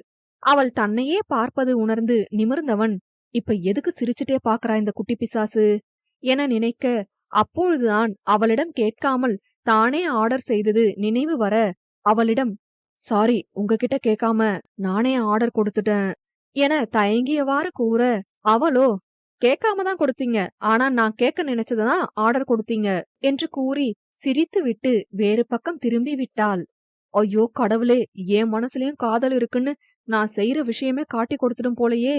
இனிமே எதுனாலும் யோசிச்சு பண்ணுடா ரவுத்ரா என தனக்குத்தானே கூறிக்கொண்டான். பிறகு சாப்பிட்டு விட்டு பில் செலுத்திவிட்டு இருவரும் காரில் ஏற காரை கிளப்பினான் ரவுத்ரன். சிறிது தூர பயணத்திற்கு பிறகு மலரின் அலைபேசிக்கு கார்த்திக் அழைக்க, அழைப்பை ஏற்றவளோ சொல்லுடா பக்கி என்க, அடியே கோணமூக்கி, ஹிப்னாட்டிக் டேப்லெட் கொடுத்துட்டு போன்னு எத்தனை தடவை படிச்சு படிச்சு சொன்ன, கேட்டியா? டேய், நேத்தே உன்னோட டேபிள்ல வச்சுட்டேன், ஒழுங்கா பாரு. ஆமா, நீ என்ன நினைப்புல வச்சியோ, இங்க வெறும் டப்பா மட்டும்தான் இருக்கு, உள்ள மாத்திரை இல்ல. என அவன் கூற, மலரோ தனது கைப்பையில் பார்க்க அதில் மாத்திரைகள் கிடந்தது. அச்சச்சோ சாரிடா, இப்பதான் பாக்குறேன் மாத்திரை எல்லாம் என்னோட பேக்ல விழுந்து கிடக்கு. நீ எல்லாம் நல்லா வருவடி, சரி போய் தொலை, நான் வேற வாங்கிக்கிறேன் என கார்த்திக் கூற, மலரோ ஈ என இளித்தவாறு அழைப்பை துண்டித்தாள். பிறகு சரி கொஞ்ச நேரம் தூங்குவோம் என நினைத்து கண் மூடினாள் மலர். சில மணி நேர பயணத்திற்கு பிறகு, தீரா என்னாச்சு தீரா, எந்திரிங்க தீரா என அவனின் கன்னம் தட்டி தண்ணீர் தெளித்து எழுப்பிக் கொண்டிருந்தாள் மலர். லேசாக கண் விழித்த ரௌத்ரனோ, என்னாச்சு எனக்கு, நான் எப்படி மயங்குன என கேட்க, மலரோ அதான் தீரா எனக்கும் தெரியல, கார் ஓட்டிட்டு இருந்தீங்க, திடீர்னு தலையில கைய வச்சுட்டு தலை வலிக்குதுன்னு காரை நிப்பாட்டிட்டீங்க, அப்புறம் அப்படியே மயங்கிட்டீங்க, என்னாச்சு தீரா, ஹாஸ்பிட்டல் போலாமா என மலர் பதற்றமாய் கேட்க, இல்ல அதெல்லாம் வேணாம், 2 நாளா சரியா தூங்கல, அதான் மயங்கிருப்பேன்னு நினைக்கிறேன், இன்னும் கொஞ்ச நேரத்துல வீட்டுக்கு போயிடலாம், அங்க போய் நான் ரெஸ்ட் எடுத்துக்கிறேன், பிரச்சனை இல்ல என கூறிவிட்டு காரை கிளப்பினான். 1 மணி நேர பயணத்தில் வீடு வந்து சேர்ந்தனர். தன் வீட்டிற்குள் பூனையாக நுழைந்த மலரோ சமையல் அறையில் வேலை செய்து கொண்டிருந்த சுப்புவின் கண்களை பின்னிருந்து மூடினாள். அவளின் ஸ்பரிசத்திலே அது தன் ஆசை புத்திரிதான் என அறிந்த சுப்புவோ, ஹேய் மலர் வந்துட்டியா என மகிழ்ச்சியாக கேட்க, எப்படி சுப்பு நீ மட்டும் கரெக்டா கண்டுபிடிக்கிற என கேட்டவாறே திண்டில் ஏறி அமர்ந்தாள். ஏய் நீ என் பொண்ணுடி, எனக்கு தெரியாதா? ஆமா, மேடம் முக்கியமான வேலை இருக்கு, வர முடியாதுன்னு சொன்னீங்க, இப்ப என்ன வந்து நிக்கிற? அட நீ வேற ஏன் சுப்பு, நிஜமாவே வேலை இருந்துச்சு, அந்த ஓமப்பொடிதான் வேலைய நான் பாத்துக்கிறேன், சுப்பு டார்லிங் உன்னை தேடுறாங்க, ஒழுங்கா போயிட்டு வான்னு ஹாஸ்பிட்டல்ல இருந்தே அனுப்பி வச்சுட்டான். சந்திரா டார்லிங் கிட்ட கூட சொல்லாம வந்துட்டேன், என்ன திட்ட போறாங்க. வாங்கு வாங்கு நல்லா வாங்கு, முதல்ல இந்த காஃபிய வாங்கு என அவளின் கையில் காஃபியை திணிக்க, அதனை வாங்கியவளோ, எப்படி சுப்பு, இப்பதான் உன்கிட்ட காஃபி கேட்கலாம்னு வந்தேன், அதுக்குள்ள கொடுத்துட்ட, நீ வேற லெவல் போ. ஒருத்தர் மேல நமக்கு அன்பு அதிகமா இருந்தா அவங்கள கேட்காமயே அவங்க தேவை நமக்கு தெரிஞ்சிரும் என சுப்பு கூற, மலரின் மனதோ தன்னிச்சையாக உணவகத்தில் அவளை கேட்காமலே ரௌத்ரன் அவளுக்கு தோசை ஆர்டர் செய்ததை ஞாபகப்படுத்தியது. ரகசியமாக சிரித்து கொண்டாள். பின் சுப்புவோ, ஆமாடி, எப்படி வந்த, பஸ்லயா ட்ரெயின்லயா? கார்ல. கார்லயா, எப்படிடி? ரௌத்ரன் வந்தாருமா, அவர் கூடயே வந்துட்டேன். அந்த தம்பி எப்படி கோயம்புத்தூர்ல? அட சுப்பு, உனக்கு விஷயமே தெரியாதுல்ல என ரௌத்ரன் டிரான்ஸ்பர் வாங்கி வந்ததையும் இடையே நடந்த ஆயுஷ் பற்றிய விஷயங்களையும் இப்போது மீண்டும் இங்கேயே வந்து விட்டதையும் என அனைத்தையும் கூறினாள். எனக்கு என்னமோ பயமா இருக்குடி. சுப்பு நீ கவலைப்படாத, கண்டிப்பா அவர் மனச நான் மாத்தி காட்டுறேன். என்ன ஓடி. சரி அப்பா எங்க சுப்பு என கேட்டவாறு தன் அப்பாவை பார்க்க போனாள். அவரிடம் சில வார்த்தைகள் பேசிவிட்டு உறங்கிவிட்டாள். அங்கே ரௌத்ரனோ பாட்டியிடமும் அர்ஷுவிடமும் சிறிது நேரம் பேசி விசாரித்துவிட்டு தன் அறைக்கு வந்து சிந்தித்துக் கொண்டிருந்தான். நான் எப்படி மயங்கின, கார் தானே ஓட்டிட்டு இருந்தேன், ச்சே நல்ல வேலை ஓரமா காரை நிப்பாட்டிட்டு மயங்கி இருக்கேன், இல்லனா என்ன ஆகி இருக்கும், என்ன நம்பி நிதி வேற வந்திருக்கா, அவளுக்கு ஏதாவது ஆகி இருந்தா என்ன ஆகியிருக்கும் என நினைத்துவிட்டு அவ்வாறே இவனும் உறங்கிவிட்டான். மறுநாள் ரௌத்ரன் வீட்டிற்கு வந்தாள் மலர். ராஜாவும் அங்குதான் இருந்தான். என்ன மேடம், அங்க போனதுல இருந்து என்கிட்ட பேசவே இல்ல என அர்ஷு கேட்க, மலரோ, சாரிடி கொஞ்சம் வேலை, அதான் சரியா பேச முடியல. ஏய் இதுக்கு எதுக்கு சாரி, சும்மா கேட்டேன் என்றாள் அர்ஷு. பின் மலர் ராஜாவிடம், நீங்க எப்பண்ணா வந்தீங்க என மலர் கேட்க, அவனோ ஏர்லி மார்னிங் வந்தமா என்றான். ஆனா நீங்க கூட நல்லா நடிக்கிறீங்கன்னா, நான் கூட உங்ககிட்ட இருந்து இப்படி ஒரு நடிப்பை எதிர்பார்க்கல, சிவாஜி கணேசனையே மிஞ்சிருவீங்க போலயே என கூறி நமட்டு சிரிப்பு சிரித்தாள் மலர். கண்டுபிடிச்சிட்டியா? என்ன பண்ண, எல்லாம் என் தங்கச்சிக்காக தான் என்றான் பெருமையாக. அர்ஷு புரியாமல் என்னவென்று கேட்க, அதுவா, நேத்து அங்கிருந்து கிளம்பும் போது அண்ணா நான் தீரா 3 பேரும் தான் கிளம்பணும். கிளம்புன கொஞ்ச நேரத்திலேயே எங்களை தனியா அனுப்பணும்னு அண்ணா சாவி மறந்து வச்சுட்டு வந்த மாதிரி ஆக்டிங் விட்டு இறங்கிட்டாங்க என சிரித்து கொண்டே கூற, ஓ கேடி வேலை கூட உங்களுக்கு பார்க்க தெரியுமா என சிரித்து விட்டு மலரின் பின்னே பார்க்க சிரிப்புடன் சேர்ந்து அதிர்ச்சியும் ஆனாள் அர்ஷு. இவ ஏன் ஷாக் ஆகுறா என ராஜா மலர் இருவரும் நினைத்துவிட்டு திரும்பி பார்க்க அங்கே ரௌத்ரனோ ராஜாவை பார்வையால் சுட்டெரித்து கொண்டிருந்தான். ஆத்தி, இந்த ஈஃபில் டவர் எப்போ வந்துச்சு, நம்ம எஸ் ஆயிருவோம் என நினைத்து, அண்ணா அம்மா கூப்பிடுறாங்க, நான் கிளம்புறேன் என தப்பித்து விட்டாள். தங்கச்சி, அம்மா என்னையும் கூப்பிட்டாங்க, இரு நானும் வரேன் என ராஜாவும் தப்பிக்க போக அவனின் சட்டை காலரை பிடித்திழுத்த ரௌத்ரன் மீண்டும் முறைத்தான். இல்ல மச்சான், அது என ராஜா இழுக்க, ஏண்டா நீ இப்படி பண்ற? நானே அவகிட்ட இருந்து விலகணும்னு நினைச்சிட்டு இருக்கேன். நீ வேற இப்படியெல்லாம் பண்ணா அவ இன்னும் மனசுல ஆசைய வளர்த்துட்டு இருப்பா என கவலையாக கூற, ஓ, இப்ப நீ மட்டும் என்ன பண்றியா? இப்படி மனசுக்குள்ளேயே வச்சு வச்சு என்னதாண்டா சாதிக்க போற? உனக்காக இல்லனாலும் அவளுக்காகவும் எங்களுக்காகவும் உன் மனச மாத்த முயற்சி பண்ண கூடாதா என ராஜா அவனை கேள்வி கேட்க, உங்க யாருக்குமே என் மனசு புரியாது, போங்கடா என கோபமாக கூறிவிட்டு வெளியே சென்று விட்டான். தனது பைக்கை எடுத்துக்கொண்டு மனம் போன போக்கில் சென்றவன் கடைசியில் ஓர் அமைதியான இடத்தில் நிறுத்திவிட்டு அங்கு அமர்ந்தான். மனதில் பல எண்ண ஓட்டங்கள். மானசீகமாக தன் அம்மாவிடம் பேசிக் கொண்டான். அம்மா, நான் நினைச்ச மாதிரி ஆயுஷோட கேஸும் முடிஞ்சிடுச்சு. இன்னும் அர்ஷு கல்யாணம் மட்டும்தான். அது முடிஞ்சா கூடிய சீக்கிரம் நான் உங்ககிட்டயே வந்துருவேன். எப்படியாவது நிதி என்ன மறந்துடணும். அவளுக்குன்னு ஒரு வாழ்க்கைய அவ தேடிக்கணும். இவ்வளவுதான் இப்போதைக்கு எனக்கு இருக்கிற கவலை. இன்னைக்கு எப்படியாவது ராஜா கிட்ட அவங்க கல்யாணத்தை பத்தி ஏதாவது முடிவா பேசிடணும் என நினைத்துவிட்டு வீடு நோக்கி பைக்கை செலுத்தினான். அங்கே மலர், அர்ஷு, ராஜா, பாட்டி அனைவரும் அமர்ந்து பேசிக் கொண்டிருக்க ரௌத்ரன் வந்து அமர்ந்தான். அனைவரும் அவனை கேள்வியாய் பார்க்க, நான் ஒரு முக்கியமான விஷயம் பேசணும். டேய் ராஜா, உனக்கும் அர்ஷுக்கும் நிச்சயம் பண்ணிக்கலாம் இன்னும் கொஞ்ச நாள்ல. அப்படியே கொஞ்ச நாள்ல கல்யாணமும் வச்சிடலாம். நீ என்ன சொல்ற? அர்ஷு, நீ என்ன சொல்ற என ரௌத்ரன் சீரியஸாக கேட்க, அவன் கேட்கும் விதமே ராஜாவுக்கும் மலருக்கும் பீதியை கிளப்பியது. இப்ப என்னடா அவசரம்? ஏன் திடீர்னு வந்து சொல்ற என ராஜா கேட்க, இல்லடா, சீக்கிரம் முடிச்சா நல்லா இருக்கும்னு தோணுது. ஒருவேளை திடீர்னு எனக்கு ஏதாவது ஆயிடுச்சுன்னா என கூற அனைவரும் பதறினர். என்ன ராசா இப்படி அபசகுணமா பேசுற என பாட்டி கூற, அவரை தொடர்ந்து, என்னன்னா நீ ஏன் இப்படியெல்லாம் பேசுற? எனக்கு கஷ்டமா இருக்கு என அர்ஷு கூற, மலருக்கும் ராஜாவுக்கும் தெரிந்து விட்டது அவன் எதை நினைத்து இவ்வாறு கூறுகிறான் என்று. டேய் லூசாடா நீ, இப்ப எதுக்கு இப்படி பேசுற? உனக்கு எதுவும் ஆகாது, என் நண்பனுக்கு எதுவும் நான் ஆக விட மாட்டேன். இல்லடா, விதின்னு ஒண்ணு இருக்குல்ல, எப்ப வேணாலும் யாருக்குனாலும் எதுனாலும் ஆகலாம். அதான் எதையும் சீக்கிரம் பண்றது நல்லது என பட்டும் படாமல் ரௌத்ரன் பேச, மலர்தான் மிகவும் பயந்தாள். ஏதாவது செய்து விடுவானோ என்று. ராஜாவோ, இது சரிப்பட்டு வராது, நம்ம ஏதாவது கண்டிப்பா சொன்னா மட்டும்தான் இவன் ஏதும் பண்ணிக்க மாட்டான் என நினைத்துவிட்டு, டேய் அதெல்லாம் ஏதும் ஆகாது, அப்படி ஒருவேளை ஏதாவது ஆச்சுன்னு வச்சுக்கோ, நீ இல்லாத வாழ்க்கை எங்களுக்கும் வேணாம் என பட்டென ராஜா கூற, ரௌத்ரனோ அதிர்ந்தான். டேய் என்ன பேசுற நீ என ரௌத்ரன் அதிர்ந்து கேட்க, ஆமாண்டா, எனக்கும் சரி உன் தங்கச்சிக்கும் சரி எங்க சந்தோஷமே நீதான். நீ இல்லாதப்போ எங்களுக்கு எப்படி சந்தோஷம் இருக்கும்? அங்க பாரு, நீ சொன்னதுல உன் தங்கச்சி முகம் எவ்வளோ வாடி போயிடுச்சுன்னு. இனிமே சும்மா பேச்சுக்கு கூட அப்படி சொல்லாத. என் கைய பிடிச்சிட்டு என்ன மன வரைக்கும் நீதான் கூட்டிட்டு போகணும்னு நான் எவ்வளோ கனவு கண்டு வச்சிருக்கேன். இப்படி மட்டும் நடக்கல, உன் தங்கச்சி கழுத்துல தாலி கட்ட மாட்டேன் பாத்துக்கோ என சாதாரணமாக கூறுவது போல தான் கூற நினைத்ததையும் அவனுக்கு சந்தேகம் ஏற்படாதவாறு ராஜா கூறிவிட, ரௌத்ரன் தான் கவலையாக தனது அறைக்கு சென்றான்.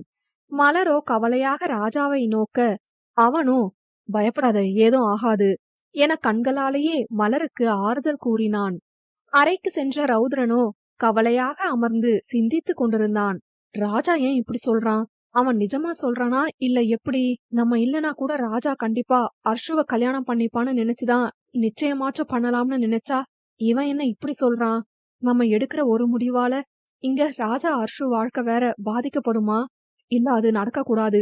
இதுக்கு ஏதாவது ஒண்ணு பண்ணணும். கூடிய சீக்கிரம் எப்படியாச்சும் அவங்க கல்யாணம் நடக்கணும். என்ன பண்ணலாம் என யோசிக்க ஆரம்பித்தான் ரௌத்ரன். மௌனம் 31. மறுநாள் மலர் மீண்டும் கோயம்புத்தூர் சென்று விட்டாள். நாட்கள் அதன் போக்கில் வேகமாக ஓட ஆரம்பித்தது. அங்கே மலர் கார்த்திக், வல்லினாவுடன் சேர்ந்து ஆயுஷின் அம்மாவை கவனித்துக் கொண்டும் தனது வேலையையும் பார்த்து கொண்டிருந்தாள். அனுதினமும் ரௌத்ரனை நினைத்து மனதினுள் மருகவும் தவறவில்லை. வல்லினாவும் அவ்வப்பொழுது கங்காவை கவனித்துக் கொண்டும் அடிக்கடி சிறைச்சாலை சென்று ஆயுஷையும் பார்த்துவிட்டு வருவாள். கூடவே இருந்து கார்த்திக்கை சைட்டடிப்பதும் தலையாய கடமையாயிற்று. அவளின் பார்வை ரசிக்க வைத்தாலும் இப்போதைக்கு ஏதும் அவளிடம் கூற வேண்டாம் என மனதை கட்டுப்படுத்தவே கார்த்திக்கின் வேலையாயிற்று. அவன் நடவடிக்கைகளை கவனித்துக் கொண்டு வந்த மலரோ ஒரு நாள் அவனிடமே கேட்டு விட்டாள். டேய் பக்கி, நீ வல்லினாவ லவ் பண்றதானே என மலர் அவனின் முகத்தையே பார்த்து கேட்க, அவள் கேட்டதில் கார்த்திக்கோ அதிர்ந்து பின் முயன்று இயல்பாகி, ஏ லூசு, என்ன பேசுற நீ? அப்படியெல்லாம் இல்ல, சும்மா ஏதாவது உளராத. நான் தான் அவகிட்டயே சொல்லிட்டேனே, அந்த மாதிரி எந்த ஃபீலிங்கும் எனக்கு இல்லைன்னு. உன்கிட்டயும் அன்னைக்கே சொன்னேன்ல, கல்யாணம் அவளதான் பண்ணுவேன் என சமாளிப்பாக பார்க்க, டேய் டேய் டேய், நடிக்காத. உன் மூஞ்ச பார்த்து என்னால கண்டுபிடிக்க முடியாதா? ஆமா, இவ பெரிய இவ, போடி. டேய், உனக்கு ஒண்ணு தெரியுமா? வள்ளினாவ உன்கிட்ட வந்து லவ்வ சொல்ல சொன்னதே நான் தான் என மலர் கூற, அவனும் மீண்டும் அதிர்ந்து, என்னடி சொல்ற என்றான்.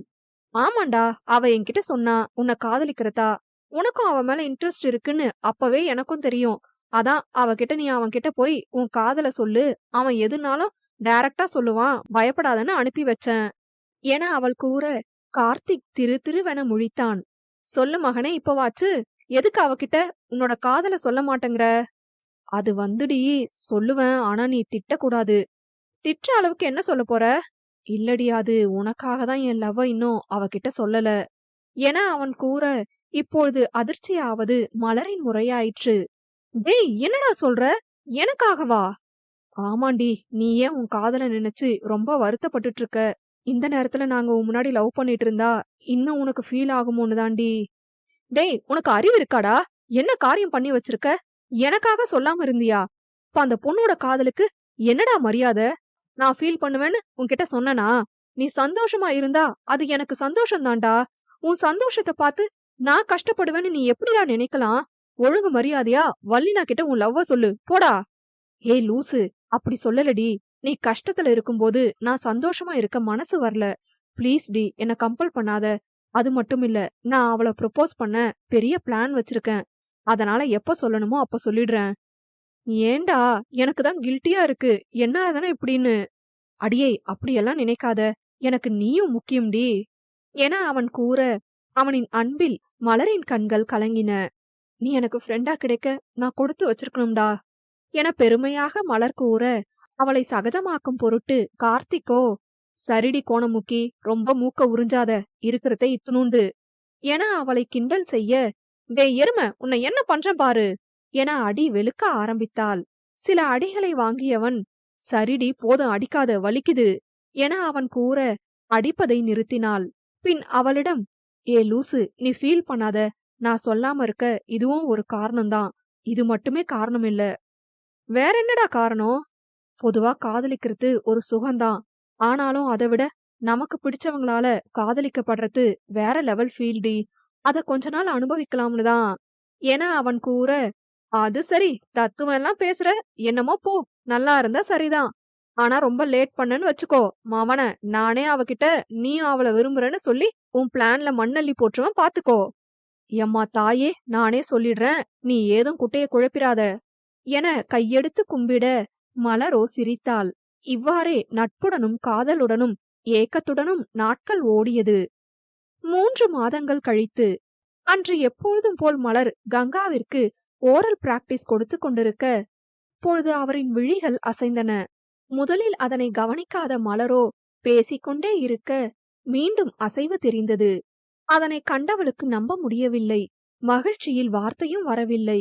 பிறகு வள்ளினாவையும் கார்த்திக்கையும் அழைத்து கூற, அவர்களும் பார்த்து மகிழ்ந்தனர்.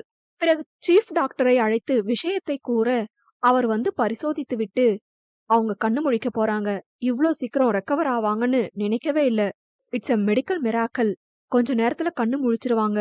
முழிச்ச அப்புறம்தான் எதுவும் சொல்ல முடியும் என கூற, அனைவரும் அவரின் கண் விழிப்புக்காக காத்திருந்தனர். சிறிது நேரத்தில் அவரும் கண் விழித்தார்.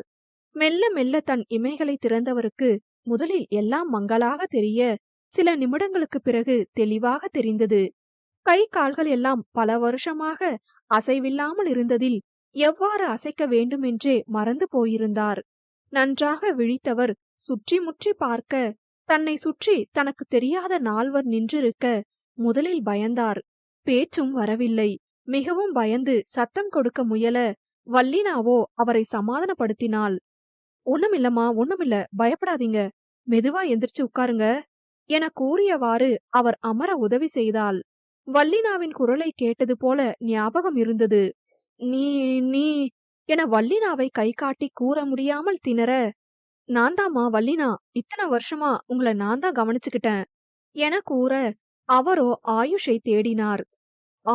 ஆயுஷ் என அவர் கூற, அவர் ஜெயிலில் இருப்பது இப்போது கூற வேண்டாம் என நினைத்து, ஆயுஷ் அண்ணா வேலை விஷயமா வெளியூர் போயிருக்காங்க என கூற, பிறகு மலர் அவரிடம் பேச ஆரம்பித்தாள். வள்ளினாவின் குரலை விட மலரின் குரல் அவருக்கு மிகவும் பரிச்சயப்பட்ட ஒன்றாக தெரிந்தது. கடந்த சில நாட்களாக அவள்தானே பிராக்டிஸ் கொடுக்கிறாள். பிறகு ஸ்கேன் எடுக்கப்பட்டது அவருக்கு. அதிலும் எல்லாம் நார்மல் என வர அனைவரும் மகிழ்ந்தனர். உடனே வள்ளினா ஆயுஷிடம் இந்த விஷயத்தை கூற கிளம்பிவிட்டாள். ஆயுஷுக்கும் எல்லையற்ற மகிழ்ச்சி ஏற்பட்டது. இப்பொழுதே தன் அம்மாவை காண வேண்டுமென ஆவல் எழ வேறு வழியின்றி காத்திருந்தான். அவருக்கு நடக்க, உட்கார, சாப்பிட, பேச என அனைத்திற்கும் பிராக்டிஸ் கொடுத்து ஓரளவு இயல்பாக்க 2 வாரங்கள் ஆயின. அதன் பிறகு சிறிது சிறிதாக அவரின் உடல் பழைய நிலைமைக்கு திரும்பிக் கொண்டிருந்தது. அவ்வப்பொழுது பழைய நினைவுகள் ஞாபகம் வர அது குறித்து ஏதோ கூற வந்து மயங்கி விடுவார். இவ்வாறே நாட்கள் செல்ல 6 மாதங்கள் சிறை தண்டனை அனுபவித்துவிட்டு நிம்மதியான, குற்ற உணர்வற்ற புது மனிதனாக ஆயுஷ் வெளியே வந்தான். ஏற்கனவே வள்ளினா வந்து தன்னை சந்தித்து தன் தாய் கண் விழித்ததை கூறியதால் தாயை காணும் ஆவல் மேலோங்க நேராக மருத்துவமனைக்கு சென்றான். கங்கா அமர்ந்து ஏதோ சிந்தித்துக் கொண்டே வெறித்து கொண்டிருந்தார். ஆயுஷ் மருத்துவமனை உள்ளே நுழையும் போதே கங்காவிற்கு ஏதோ ஒருவித உணர்வு, பரிதவிப்பு என்று கூறலாம். அவன் வரும்போதே மலர், வள்ளினா, கார்த்திக் அனைவரும் பார்த்து மகிழ்ந்து அவனை வரவேற்றனர். ஆனால் அவனோ நேரே தனது தாயின் அறைக்கு விரைந்தான். உள்ளே வந்த ஆயுஷ் கண் கலங்கி நிற்க, கங்காவோ யார் என்று பார்த்தார். யார் நீங்க என யோசித்தவாறே அவர் கேட்க, ஆயுஷோ அம்மா என்றான். அதிலேயே அவருக்கு தெரிந்துவிட்டது. கண்களில் கண்ணீர் பெருக்கெடுத்தது. ஆயுஷ் என கூறியவாறு அவர் எழும்பி வர முயற்சிக்க, அந்த நேரம் கால் தடுத்து அவர் கீழே விழப்போக, அம்மா என்று கத்தியவாறு சென்று தாங்கி பிடித்தான் ஆயுஷ். பின்பு அவரை அமர வைத்து அவர் மடியிலேயே படுத்து அழுதான். கங்காவும் அழுதார். இருவருக்குமே பேச வார்த்தைகள் இல்லை. சிறிது நேரம் அழுது முடித்து நிமிர்ந்தவன், அம்மா எப்படிமா இருக்கீங்க, என்ன தெரியுதாமா என தவிப்பாக கேட்டான். அவனின் குரலிலேயே இத்தனை வருடங்கள் எவ்வளவு தவித்து போயிருந்துள்ளான் என புரிந்தது கங்காவிற்கு. நீ என்னோட புள்ளடா கண்ணா, இத்தனை வருஷம் உன்னை நான் பார்க்கலனாலும் நீ என்ன அம்மான்னு கூப்பிட்ட அந்த நிமிஷம் எனக்கு தெரிஞ்சிடுச்சு. உன்னை பாராட்டி சீராட்டி வளர்க்க வேண்டியவன் நான். ஆனா நீதான் இத்தனை நாள் என்ன அந்த மாதிரி கவனிச்சிருக்க என அழுது கொண்டே கூறி அவனை உச்சி முகர்ந்தார். ஆயுஷும் அழ, அதனை கண்டு மலர், வள்ளினா, கார்த்திக்கிற்கும் கண் கலங்கியது. 2 நாட்கள் முழுவதும் ஆயுஷ் தன் அம்மாவின் அருகிலேயே இருந்து பேசி கண்ணும் கருத்துமாக கவனித்து கொண்டான். பிறகு வள்ளினாவோ, அண்ணா நீங்க வீட்டுக்கு போயிட்டு ஃப்ரெஷ் ஆயிட்டு பழைய ஆயுஷா கெத்தா வாங்கண்ணா என கூறி அவனை வீட்டிற்கு அனுப்பி வைத்தாள். மலருக்கும் இப்பொழுதுதான் ஓரளவு நிம்மதியாக இருந்தது. எப்படியோ ஆயுஷும் வந்துட்டாரு. அவங்க அம்மாவும் கண்ணு முழிச்சு இப்ப ஓரளவு நார்மல் ஆயிட்டாங்க. டாக்டர் கிட்ட கேட்டு கன்சல்ட் பண்ணி பழைய விஷயத்த பத்தி தெரிஞ்சுக்க முயற்சி பண்ணுவோம் இனிமே என மனதில் நினைத்து பெருமூச்சு விட்டாள். இவ்வாறு ஒரு பிரச்சனை இங்கே முடிந்திருக்க, மீண்டும் அடுத்த பிரச்சனைக்கு வித்திட்டது விதி. திருநெல்வேலியில் அன்று ஸ்டேஷனில் ராஜாவும் ரௌத்ரனும் தங்கள் பணிகளை செய்து கொண்டிருந்தனர். பொழுது ரௌத்ரனோ திடீரென்று எங்கோ கிளம்பி சென்றான். அதனை கவனித்த ராஜாவோ, மச்சான் எங்கடா போற என கேட்க, ரௌத்ரனோ ஒருவித பதற்றத்தில், அதெல்லாம் ஒண்ணுமில்லடா சும்மாதான் என கூறிவிட்டு விருட்டென வெளியே வந்துவிட்டான். தன் பைக்கை எடுத்துக்கொண்டு கிளம்பினான். என்ன இவன் ஏதோ பதற்றத்துல போறான், என்ன ஆச்சு என நினைத்துவிட்டு ரௌத்ரனை பின்தொடர்ந்தான் அவனுக்கு தெரியாமல். 1/2 மணி நேர பயணத்திற்கு பிறகு ரௌத்ரன் ஒரு பெரிய மருத்துவமனைக்குள் நுழைந்தான். என்ன இவன் ஹாஸ்பிட்டலுக்கு எதுக்கு வரான் என்று நினைத்து குழம்பியபடியே உள்ளே சென்றான். ரௌத்ரனோ கேன்சர் ஸ்பெஷாலிட்டி வார்டுக்குள் நுழைந்தான். அதனை கண்ட ராஜாவிற்கோ ஏதோ ஒருவித பயம் சூழ்ந்தது. உள்ளே சென்று மருத்துவரிடம் பேசிக் கொண்டிருந்தான். அவர்கள் என்ன பேசுகிறார்கள் என ஒளிந்து நின்று கேட்க ஆரம்பித்தான் ராஜா. உங்களுக்கு ஏதாவது சிம்டம்ஸ் தெரிஞ்சுதா என மருத்துவர் கேட்க, எஸ் டாக்டர், 2 நாளைக்கு முன்னாடி கூட வாயிலிருந்து ரத்தமா வந்துச்சு என்றான். என்ன சொல்றீங்க ரௌத்ரன்? அப்ப கண்டிஷன் ரொம்ப சீரியஸா இருக்குன்னு அர்த்தம். என்ன டாக்டர் சொல்றீங்க? ப்ளீஸ் டாக்டர், ஏதாவது பண்ணுங்க. ஒரு 2 வருஷம் வர நான் உயிரோட இருந்தா போதும். என் தங்கச்சி கல்யாணம் முடியற வர மட்டும். அதுக்கப்புறம் நான் செத்தா கூட பரவால்ல என ரௌத்ரன் கூற, அதனை கேட்ட ராஜாவோ அதிர்ந்து போய் நின்றான். நான் கேட்டதெல்லாம் உண்மையா? அப்போ மச்சானுக்கு கேன்சரா? இல்ல இல்ல, அப்படி எதுவும் இருக்கக்கூடாது. கடவுளே, என்ன இது சோதனை? இதுக்காக தான் என்ன சீக்கிரம் கல்யாணம் பண்ணிக்கோன்னு சொன்னியா? அப்ப மலரோட காதல நிராகரிச்சதுக்கும் இதுதான் காரணமா? கடவுளே, நான் கேட்டது உண்மையா இருக்கக்கூடாது, ப்ளீஸ் என கண்ணீர் வடித்தான் ராஜா. அந்த நேரம் மருத்துவரிடம் பேசிவிட்டு ரௌத்ரன் வெளியே வர, ராஜா நிற்பதை பார்த்து அதிர்ந்தான். டேய் ராஜா, நீ நீ எப்படிங்க? நான் ஒரு கேஸ் விஷயமா பேச வந்தேன் என ஏதோ கூறி சமாளிக்க பார்க்க, ராஜாவோ கண்ணீருடன் ரௌத்ரனை பார்த்து, நான் எல்லாம் கேட்டுட்டேன் என கண்ணீர் வழிந்தபடி கூற, ரௌத்ரனோ மேலும் அதிர்ந்தான். மீண்டும் ராஜாவை பேச ஆரம்பித்தான். என்னடா இது, உனக்கு கேன்சரா? ஏன்டா உனக்கு மட்டும் இப்படியெல்லாம் ஆகுது? ஏன் மச்சான் எங்க கிட்ட மறைச்ச? இதுக்காக தான் இத்தனை நாள் என்ன கல்யாணம் பண்ணிக்கோன்னு சொன்னியா? எப்போ இருந்துடா இது? என் மச்சானுக்கு நான் எதுவும் ஆக விட மாட்டேன். நம்ம ஆயுஷ் கிட்ட கேட்டு அவன் செஞ்ச கேன்சர் ட்ரீட்மெண்ட்கான டேப்லெட் வாங்கி சரி பண்ணலாம்டா. எவ்ளோ செலவானாலும் பரவாயில்ல. நீ எங்களுக்கு வேணும்டா மச்சான். ப்ளீஸ் மச்சான், உன்னை எங்களை விட்டு போக விட மாட்டேன் என கீழே மண்டியிட்டு அழுதான் ராஜா. அவனின் அழுகையை கண்ட ரௌத்ரனுக்கும் தானாக கண்கள் கலங்கின. மச்சான் எந்திரிடா, அழாத. என்ன செஞ்சாலும் ஒரு பிரயோஜனமும் இல்லடா. சரியாகிற ஸ்டேஜ் எல்லாம் கடந்துடுச்சுன்னு டாக்டர் சொல்லிட்டாங்க. என் விதி அவ்வளவுதான்டா. நீ அழாத மச்சான், எனக்கு கஷ்டமா இருக்கு என ரௌத்ரனும் கண் கலங்கி கூற, டேய் அப்படி சொல்லாதடா. நீ இல்லாத வாழ்க்கைய நினைச்சு கூட பார்க்க முடியாது மச்சான். என் விதி அப்படி எதுவுமே எனக்கு கொடுத்து வைக்கல. மச்சான் அப்படி சொல்லாதடா. டேய், எனக்கு ஒரு ஆசைதான்டா. என் தங்கச்சி கல்யாணத்தை பார்க்கணும். ப்ளீஸ் மச்சான் என கேட்க, ராஜாவோ அழுது கொண்டே இருந்தான். மீண்டும் ரௌத்ரனே, என்னோட கடைசி ஆசை மச்சான் என அவன் கூற, ராஜாவோ கதறி விட்டான். ரொம்ப நேரம் அழுது அழுது ஓய்ந்து தன்னை சமன்படுத்திய ராஜாவோ, எல்லாம் நேரம்டா. நீ யாருக்கும் எந்த கெடுதலும் பண்ணலையேடா. அப்புறம் ஏன்டா உனக்கு மட்டும் இப்படி ஆகணும் என அவன் ஆற்றாமையில் கூற, விடுடா, நான் சாகரத்து பத்தி எனக்கு கவலையே இல்ல. ஆனா அதுக்குள்ள என்னோட கடைசி ஆசைய நிறைவேத்துவியா? ப்ளீஸ்டா என கேட்க, ராஜாவோ கண் கலங்க சரி என்றான். இது போதும் மச்சான், இது போதும். சீக்கிரம் நான் அதுக்கான ஏற்பாடு பண்றேன். அப்புறம் இந்த விஷயம் யார்கிட்டயும் நீ சொல்ல மாட்டேன்னு ப்ராமிஸ் பண்ணுடா. டேய், எப்படிடா சொல்லாம? ப்ளீஸ் மச்சான், யாருக்கும் தெரிய வேணாம். நான் உனக்கே தெரியக்கூடாதுன்னு தான் நினைச்சேன். ப்ளீஸ்டா. நீயும் இப்படி உடைஞ்சு போயிட்டா மத்த எல்லாரும் தாங்க மாட்டாங்கடா. முக்கியமா மலருக்கு இது தெரியக்கூடாது. ப்ளீஸ் மச்சான். இதனாலதான் நீ மலர் காதல கூட ஏத்துக்கலையா என கேட்க, ரௌத்ரனும் ஆம் என்றான். பிறகு இருவரும் சென்றனர். ராஜாவிற்கு தான் மிகவும் கவலையாக இருந்தது. யாரிடமும் கூறவும் முடியாமல், கூறாமல் இருக்கவும் முடியாமல் தவித்தான். 2 வாரத்தில் கல்யாண ஏற்பாடுகள் செய்ய ஆரம்பித்தான் ரௌத்ரன். பாட்டியும் அர்ஷுவும் தான், எதுக்கு இவ்ளோ அவசரமா பண்றான் என புரியாமல் முழித்தனர். இருவரும் எவ்வளவு கேட்டும் ரௌத்ரனும் ராஜாவும் வாயை திறக்கவில்லை. ராஜா முகத்திலோ சிரிப்பு என்பது காணாமல் போயிருந்தது. அதனை கண்ட அர்ஷுவுக்கோ ஏதோ சரியில்லை என்று மட்டும் புரிந்தது. உடனே மலருக்கு அழைத்தாள் அர்ஷு. ஹே அர்ஷு, எப்படி இருக்க என மலர் பேச ஆரம்பிக்க, அர்ஷுவோ, மலர் உன்கிட்ட ஒரு விஷயம் சொல்லணும்டி என பதற்றமாய் கூற, என்னாச்சு, ஏன் பதற்றமா பேசுற? எனக்கும் ராஜாக்கும் திடீர்னு அண்ணா கல்யாண ஏற்பாடு பண்ண ஆரம்பிச்சிட்டாங்கடி. என்ன அர்ஷு சொல்ற?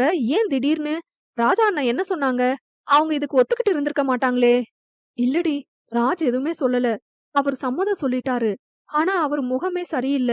அவர் முகத்துல சிரிப்பே இல்ல. எப்ப பார்த்தாலும் ஏதோ கவலையிலேயே இருக்காரு.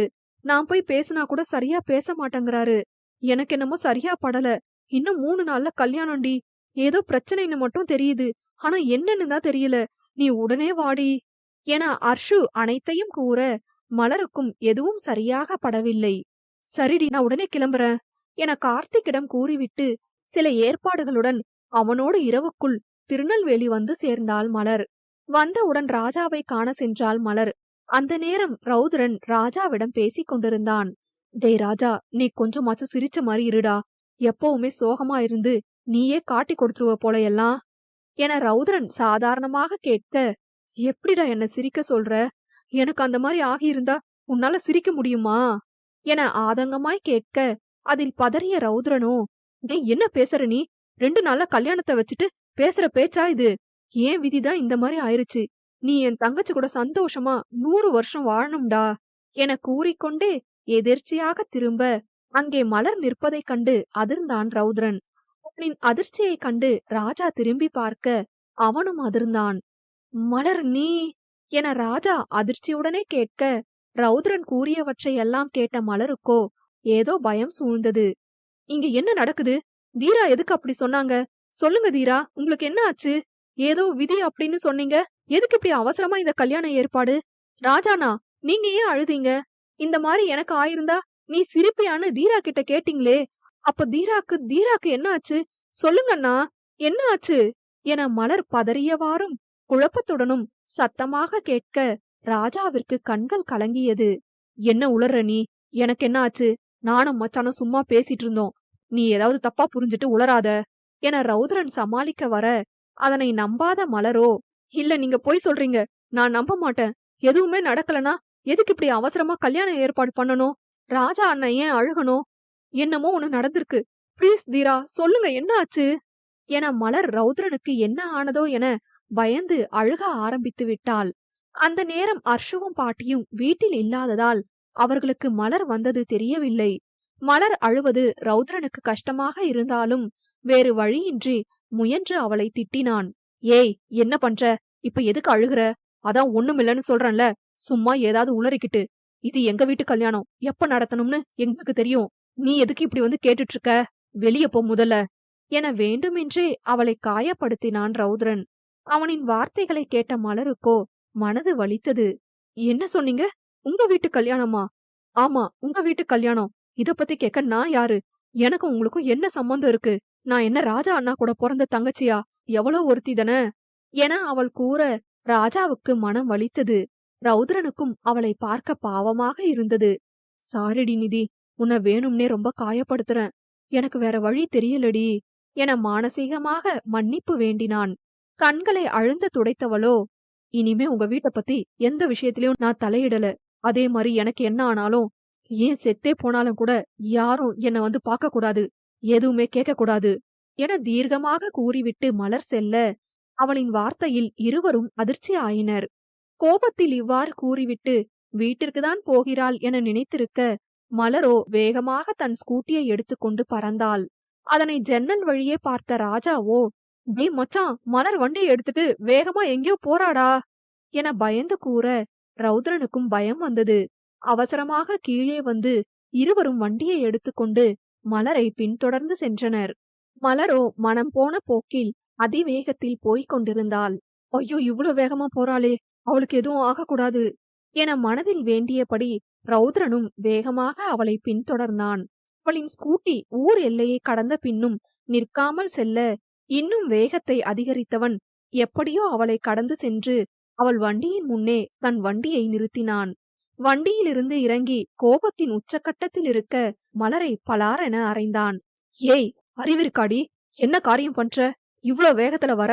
ஏதாவது ஆயிருந்தா என்ன பண்ண? எதுவுமே யோசிச்சு பண்ண மாட்டியா? உன்னையே நம்பியிருக்கிற உங்க அப்பா அம்மாவை பத்தி நினைச்சு பாத்தியா என கடுங்கோபத்தில் ரௌத்ரன் பேசிக் கொண்டிருக்க, ராஜாவோ, என்ன மலர் நீ வேற ஏமா இப்படி எல்லாம் பண்ற? கொஞ்ச நேரத்துல எங்களுக்கு உயிரே போயிருச்சு என கூற, மலரோ இருவரையும் பார்த்து, நான் என்ன பண்ணனா உங்களுக்கு என்ன? நீங்க உங்க குடும்பத்தை பத்தி மட்டும் பார்க்க வேண்டியதுன. 3வது மனுஷினா இருந்தா என்ன, செத்தா என்ன என மலர் விரக்தியாக பேச, அவள் பேசியதில் மீண்டும் கோபம் அதிகரிக்க, அடுத்த அறை அறைய கை ஓங்கியவனை ராஜாதான் தடுத்தான். அடிங்க தீரா, எவ்வளவு வேணாலும் அடிங்க. அந்த உரிமை உங்களுக்கு இருக்கு. ஆனா உண்மையை சொல்லாம நான் இந்த இடத்தை விட்டு நகர மாட்டேன் என மலர் பிடிவாதமாக கூற, ஆத்திரமடைந்த ரௌத்ரனோ, நீ வேற ஏண்டி என்ன கொல்லாம கொல்ற?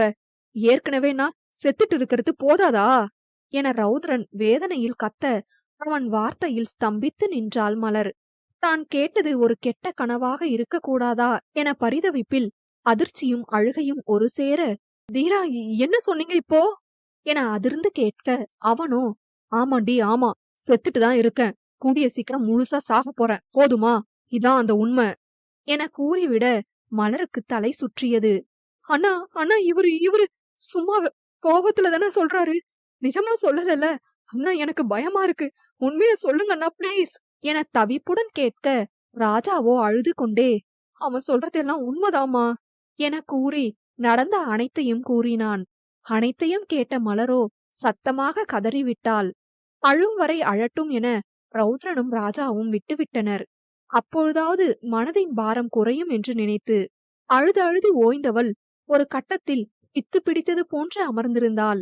மனதினுள்ளே, இல்ல, என் தீராக்கு எதுவும் ஆகாது, என் தீராக்கு எதுவும் ஆகாது என்று மட்டும் ஒலித்துக் கொண்டே இருந்தது. அதனாலதாம்மா சீக்கிரம் கல்யாணம் நடத்துறான், நம்ம ரௌத்ரன் நம்ம கூட கொஞ்ச நாள் தான் இருப்பான் என கூறி முகத்தை மூடி அழ ஆரம்பித்து விட்டான் ராஜா. மலருக்கோ இந்த பூமியே இருட்டியது போன்று இருந்தது. மலரால் அதை நம்ப முடியவில்லை என்றாலும் ராஜாவே கூறுகிறான் என்கிற பொழுது நம்பாமலும் இருக்க முடியவில்லை. ராஜாவின் அழுகையிலேயே அவன் கூறுவது உண்மை என புரிந்தது மலருக்கு. அவளை அந்நிலையில் பார்த்த ரௌத்ரனோ அவள் முன் வந்து அமர்ந்து அவள் கண்ணீரை துடைத்துவிட்டு மெதுவாக பேச ஆரம்பித்தான். நிதி, இங்க பாரு, இப்ப நானே நினைச்சாலும் உன் கூட நான் வாழ முடியாது. இதுதான் உண்மை. எப்படியாவது என்ன மறக்க முயற்சி பண்ணு, வேற வழி இல்ல. உனக்கு நான் மட்டுமே உலகம்னு நினைக்காத. உனக்காக உன் அப்பா அம்மா இருக்காங்க. எனக்கு கேன்சர்னு எனக்கே தெரியாது, ரீசெண்டா தான் தெரியும். அன்னைக்கு நீயும் நானும் கார்ல வரும்போது கூட திடீர்னு நான் மயங்கிட்டேன்னு சொன்னல, அதுக்கு இதுதான் காரணம். அப்பவே கவனிக்காம விட்டுட்டேன். இப்ப முத்திருச்சு, புரிஞ்சுக்க முயற்சி பண்ணு.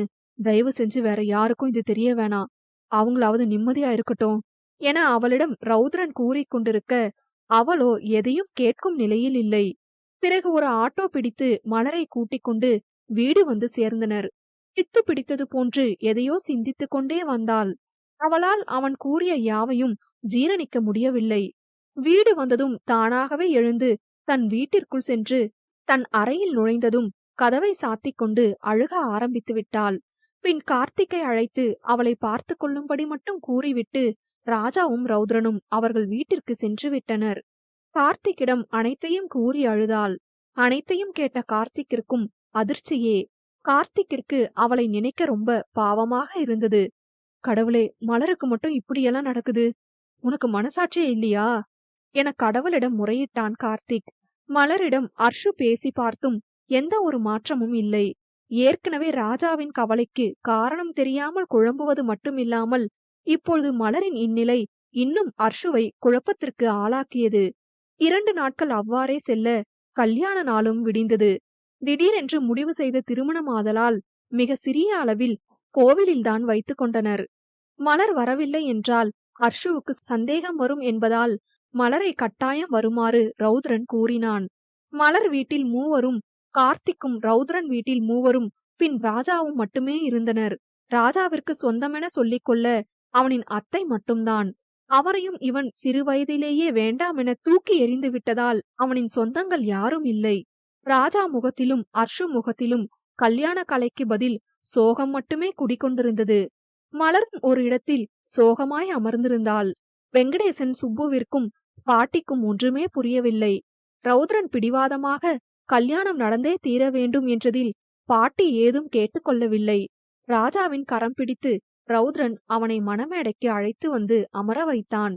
ஐயர் மந்திரம் ஓதிக்கொண்டிருக்க முகூர்த்த நேரம் நெருங்கவும் கெட்டிமேளம் கெட்டிமேளம் என ஐயர் கூறியவாறு ராஜாவின் கைகளில் தாலியை எடுத்து கொடுக்க, அதனை வாங்கிய ராஜாவோ அர்ஷு கழுத்தருகில் வரை கொண்டு சென்று பின் கட்டாமல் தாலியை தட்டில் வைத்துவிட்டு மாலையை கழட்டியவாறு மணமேடையிலிருந்து எழுந்தான். அனைவரும் புரியாமல் பார்க்க ரௌத்ரனும், டேய் என்ன ஆச்சு, எதுக்கு எந்திரிக்கிற, தாலி கட்டுடா என கூற, ராஜாவோ, இல்ல மச்சான், நீ மலரோட காதலை ஏத்துக்கிட்டாதான் நான் தாலி கட்டுவேன் என ராஜா கூற, டேய் உனக்கு என்ன பைத்தியமா, எல்லாம் தெரிஞ்சிருந்தோம் இப்ப ஏன் இப்படி சொல்ற, முகூர்த்த நேரம் போகுதுடா, தாலியை கட்டு என ரௌத்ரன் கூற, ராஜாவோ பலாரென அறைந்தான் ரௌத்ரனை. முதலில் ராஜாவின் செயலில் புரியாமல் பார்த்த அனைவரும் ரௌத்ரனை அறைந்ததில் அதிர்ந்தனர். ரௌத்ரனோ, மச்சான் என கண் கலங்கி பார்த்தான். டேய் ராஜா, என்ன ஆச்சு உனக்கு, இப்ப எதுக்கு அவன் அடிச்ச என பாட்டியும், ராஜ் உங்களுக்கு என்ன பைத்தியமா, இப்ப எதுக்கு அண்ணாவை அடிச்சிங்க என அர்ஷுவும், தம்பி என்ன ஆச்சு, எதுனாலும் பொறுமையா பேசிக்கலாம் என வெங்கடேசனும் பெரிய மனுஷன் என்ற முறையில் கூற, மலரும் கார்த்திக்கும் மட்டும் ஏதும் கூறாமல் அமைதியாக நின்றனர். ராஜாவோ, எல்லாரும் என்ன மன்னிச்சிருங்க, தயவு செஞ்சு யாரும் கொஞ்ச நேரத்துக்கு ஏதும் கேட்காதீங்க என அனைவரையும் எச்சரித்தவன் மீண்டும் ரௌத்ரன் புறம் திரும்பி, ஒழுங்கா உண்மைய சொல்லிரு, எதுக்கு இப்படி பண்ண என கோபமாய் கேட்க, ரௌத்ரனோ, அட கடவுளே, என்னாச்சு ராஜாக்கு, ஒருவேளை உண்மை தெரிஞ்சிருக்குமோ என மனதில் நினைத்துவிட்டு, என்ன ஆச்சுடா, என்ன உண்மை என ஒன்றும் தெரியாதது போல் கேட்க, ராஜாவோ, ஓ, உனக்கு தெரியாதுல்ல, இப்ப நான் எந்த உண்மைய கேக்குறேன்னு உனக்கு தெரியாதுல்ல, எதுக்காக இப்போ உன்னை அடிச்சேன்னு உனக்கு தெரியாதுல்ல, ஆமா, உனக்கு எதுவும் தெரியாது, ஆனா எங்களுக்கு தெரிஞ்சிடுச்சு என ராஜா அவனை தீர்க்கமாக பார்த்தபடி கூற, அவனின் கூற்றில் ரௌத்ரன் அதிர்ந்தான். என்ன உண்மை என தயக்கமாக ரௌத்ரன் கேட்க, அந்த உண்மையை நான் சொல்றதை விட இன்னொருத்தர் வந்து சொன்னா நல்லா இருக்கும் என ராஜா மலரை பார்க்க, மலரோ வெளியே சென்றாள். ஒரு சில நிமிடங்களில் மலர் மீண்டும் உள்ளே நுழைந்தாள். ஆனால் அவளுடன் ஒருவர் வந்தார். இங்கே என்ன நடக்கிறது என்றும் வந்தவர் யாரென்றும் புரியாமல் அனைவரும் முழிக்க, வந்தவரை பார்த்து அதிர்ச்சியின் உச்சத்திற்கே சென்றான் ரௌத்ரன். ஆம், மலருடன் வந்தது ரௌத்ரன் அன்று மருத்துவமனையில் பேசிய புற்றுநோய் நிபுணர். அவரை கண்டதும் ரௌத்ரனுக்கு தெரிந்துவிட்டது, மலருக்கும் ராஜாவுக்கும் உண்மை தெரிந்துவிட்டது என்று. தலைகுனிந்து நின்றான் ரௌத்ரன். அன்று ராஜாவை கல்யாணத்திற்கு சம்மதிக்க வைக்க என்ன செய்யலாம் என யோசித்துக் கொண்டிருந்தவனுக்கு இந்த யோசனைதான் தோன்றியது. தனக்கு புற்றுநோய் இருப்பதாக கூறி கடைசி ஆசையாக ராஜா அர்ஷு கல்யாணத்தை பார்க்க வேண்டும் என்று கேட்டால் ராஜா சம்மதித்து விடுவான் என நினைத்தான். வேண்டுமென்றே ராஜாவின் முன் பதற்றமாக வெளியே செல்வது போல் செல்ல, அவன் நினைத்தபடியே ராஜா அவனை பின்தொடர்ந்தான். ஏற்கனவே டாக்டரிடம் பேசி நடிக்க சொல்லி முன்னேற்பாடு செய்திருந்தான் ரௌத்ரன். அவனின் திட்டப்படியே ராஜாவும் அதனை நம்பி கல்யாணத்திற்கு சம்மதித்தான். இதில் ரௌத்ரன் எதிர்பார்க்காதது, மலருக்கு இந்த விஷயம் தெரிந்ததுதான். அவளிடம் ஓரளவு ராஜாவின் துணை மூலம் கேன்சர் என கூறிவிட மலரும் முதலில் நம்பிவிட்டாள். பிறகு மலருக்கு ஒரு விஷயம் தோன்றியது. மலர் எவ்வாறு கண்டுபிடித்தாள் என போக போக தெரிந்து கொள்வோம். சொல்லுடா, இப்ப நீ உண்மைய சொல்றியா இல்ல டாக்டரே சொல்லட்டுமா என கேட்க ரௌத்ரன் பேச ஆரம்பித்தான். என்னை எல்லாரும் மன்னிச்சிருங்க, இந்த கல்யாணம் இவ்ளோ அவசரமா நடக்கிறது என்னோட வற்புறுத்தலாலதான் என ரௌத்ரன் கூற, அனைவருக்கும் மேலும் மேலும் குழப்பம் அதிகரித்தது. அர்ஷுவோ, அண்ணா என்ன சொல்ற, வற்புறுத்தினியா? நீ வற்புறுத்தினாலும் நீ மலரோட காதலை ஏத்துக்காம ராஜ் கல்யாணத்துக்கு சம்மதிச்சிருக்க மாட்டாங்க. 2 நாளாவே ராஜ் முகமே சரியில்லை, கேட்டாலும் சொல்ல மாட்டேங்கிறாரு. மலர கேட்டா அவளும் சொல்ல மாட்டேங்கிறா. தயவு செஞ்சு என்னதான் நடக்குது, சொல்லுங்க ப்ளீஸ் என குழப்பத்தில் கேட்க, ரௌத்ரனோ, நான் தாமா காரணம், எனக்கு கேன்சர் இருக்குன்னு பொய் சொல்லிதான் நான் என்னோட கடைசி ஆசையா உங்க கல்யாணத்தை பார்க்கணும்னு கேட்டேன். அதான் ராஜா வேற வழி இல்லாம ஒத்துக்கிட்டான் என உணர்ச்சியே இல்லாமல் ரௌத்ரன் கூற, அனைவரது மனதிலும் இடி வந்து இறங்கியது. ஏண்டா, உனக்கு மனசாட்சின்னு ஒண்ணு கிடையவே கிடையாதா? எத்தனை பேரடா அழ வைப்ப? நான் கூட அதை உண்மைன்னு நம்பி எவ்வளவு அழுதுருப்பேன், கதறி இருப்பேன். இதோ நிக்கிறாளே மலர், இவ என்னடா உனக்கு செஞ்சா? உன்னை உயிருக்கு உயிரா காதலிச்சா, அது ஒரு தப்பா? அந்த புள்ள எவ்வளவு அழுதுருக்கும், கதறி இருக்கும். எங்க கண்ணீரை பார்த்தும் கூட உனக்கு உண்மைய சொல்லணும்னு தோணலல்ல என ராஜா கேள்வி கணைகளை தொடுத்தான்.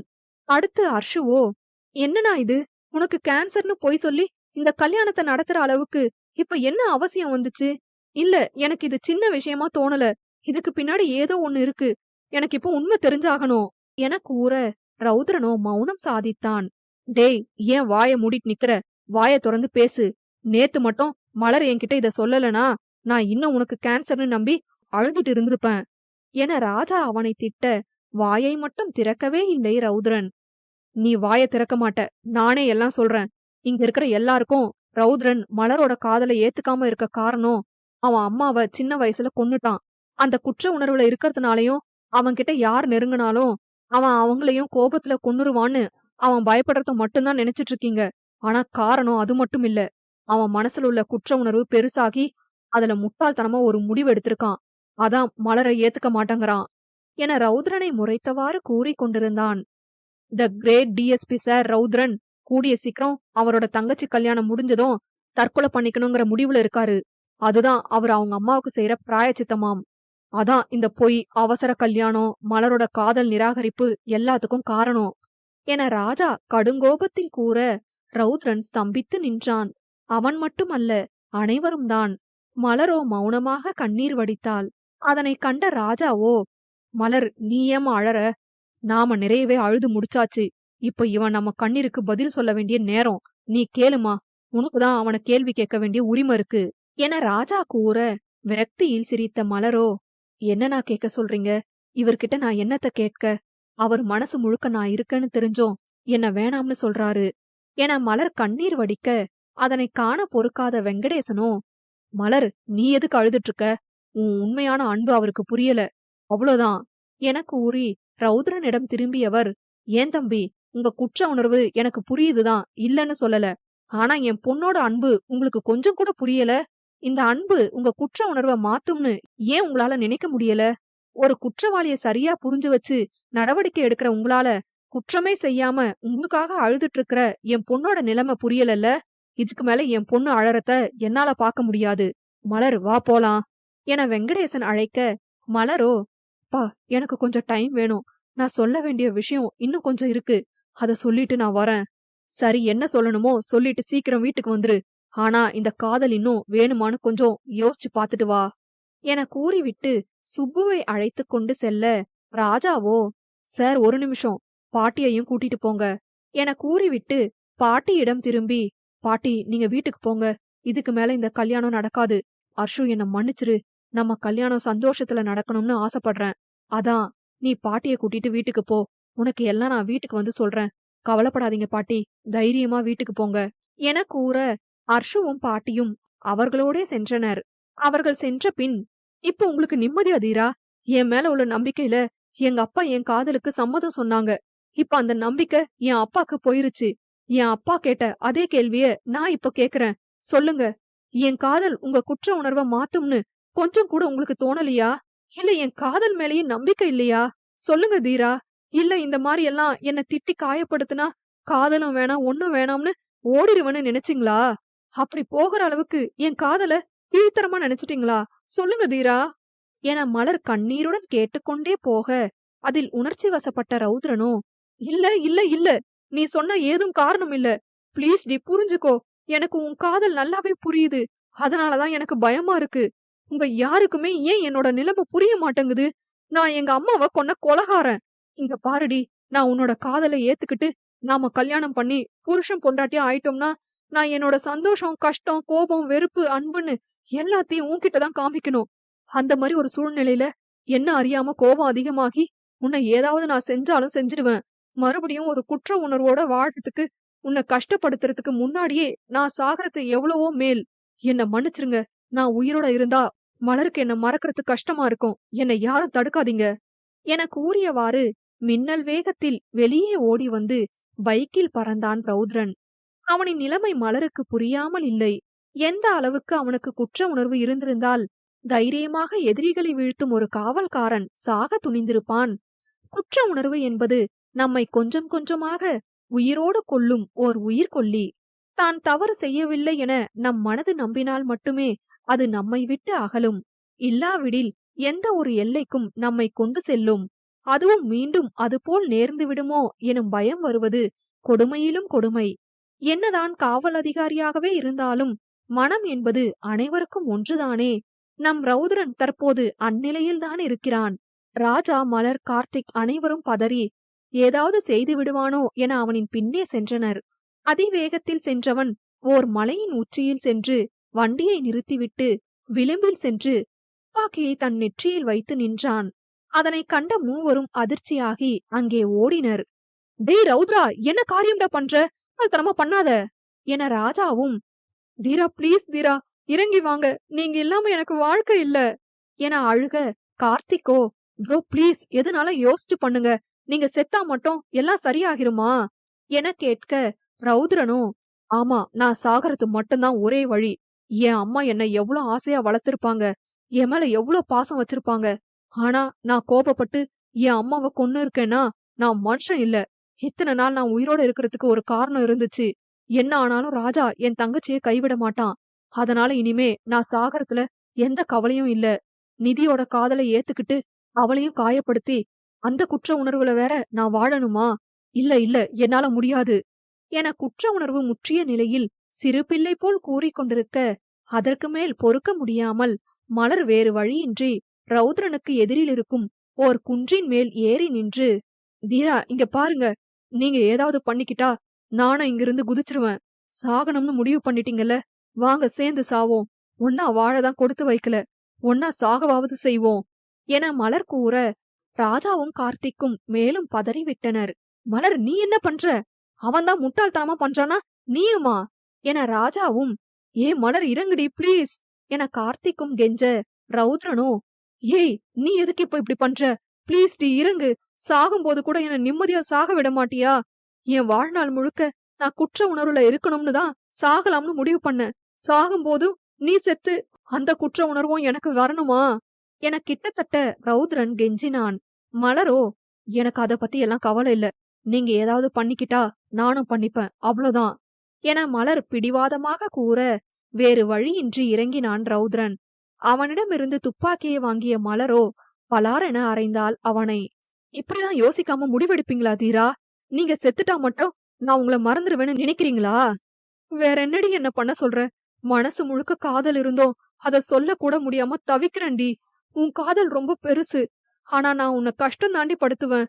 நான் கொலகார பாவிடி, ப்ளீஸ் புரிஞ்சுக்கோ. நான் வேணாம் உனக்கு, நான் கொலகாரன், உனக்கு வேணாம் என கீழே மண்டியிட்டு முகத்தை மூடிக்கொண்டு அழுதான் ரௌத்ரன்.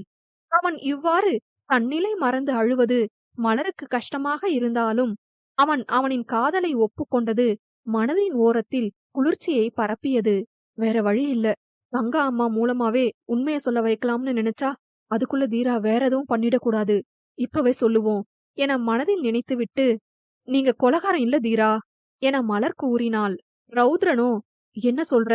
நீ இல்லன்னு சொன்னா நான் என் அம்மாவை கொல்லலன்னு ஆயிருமா என அவள் சமாதானம் செய்யதான் அவ்வாறு கூறுகிறாள் என நினைத்து இவன் கேட்க, நிஜமா நீங்க உங்க அம்மாவை கொலை பண்ணல தீரா, அது திட்டமிட்டு செஞ்ச சதி என மலர் கூற, ரௌத்ரனோ, என்ன சொல்ற என அதிர்ந்தான்.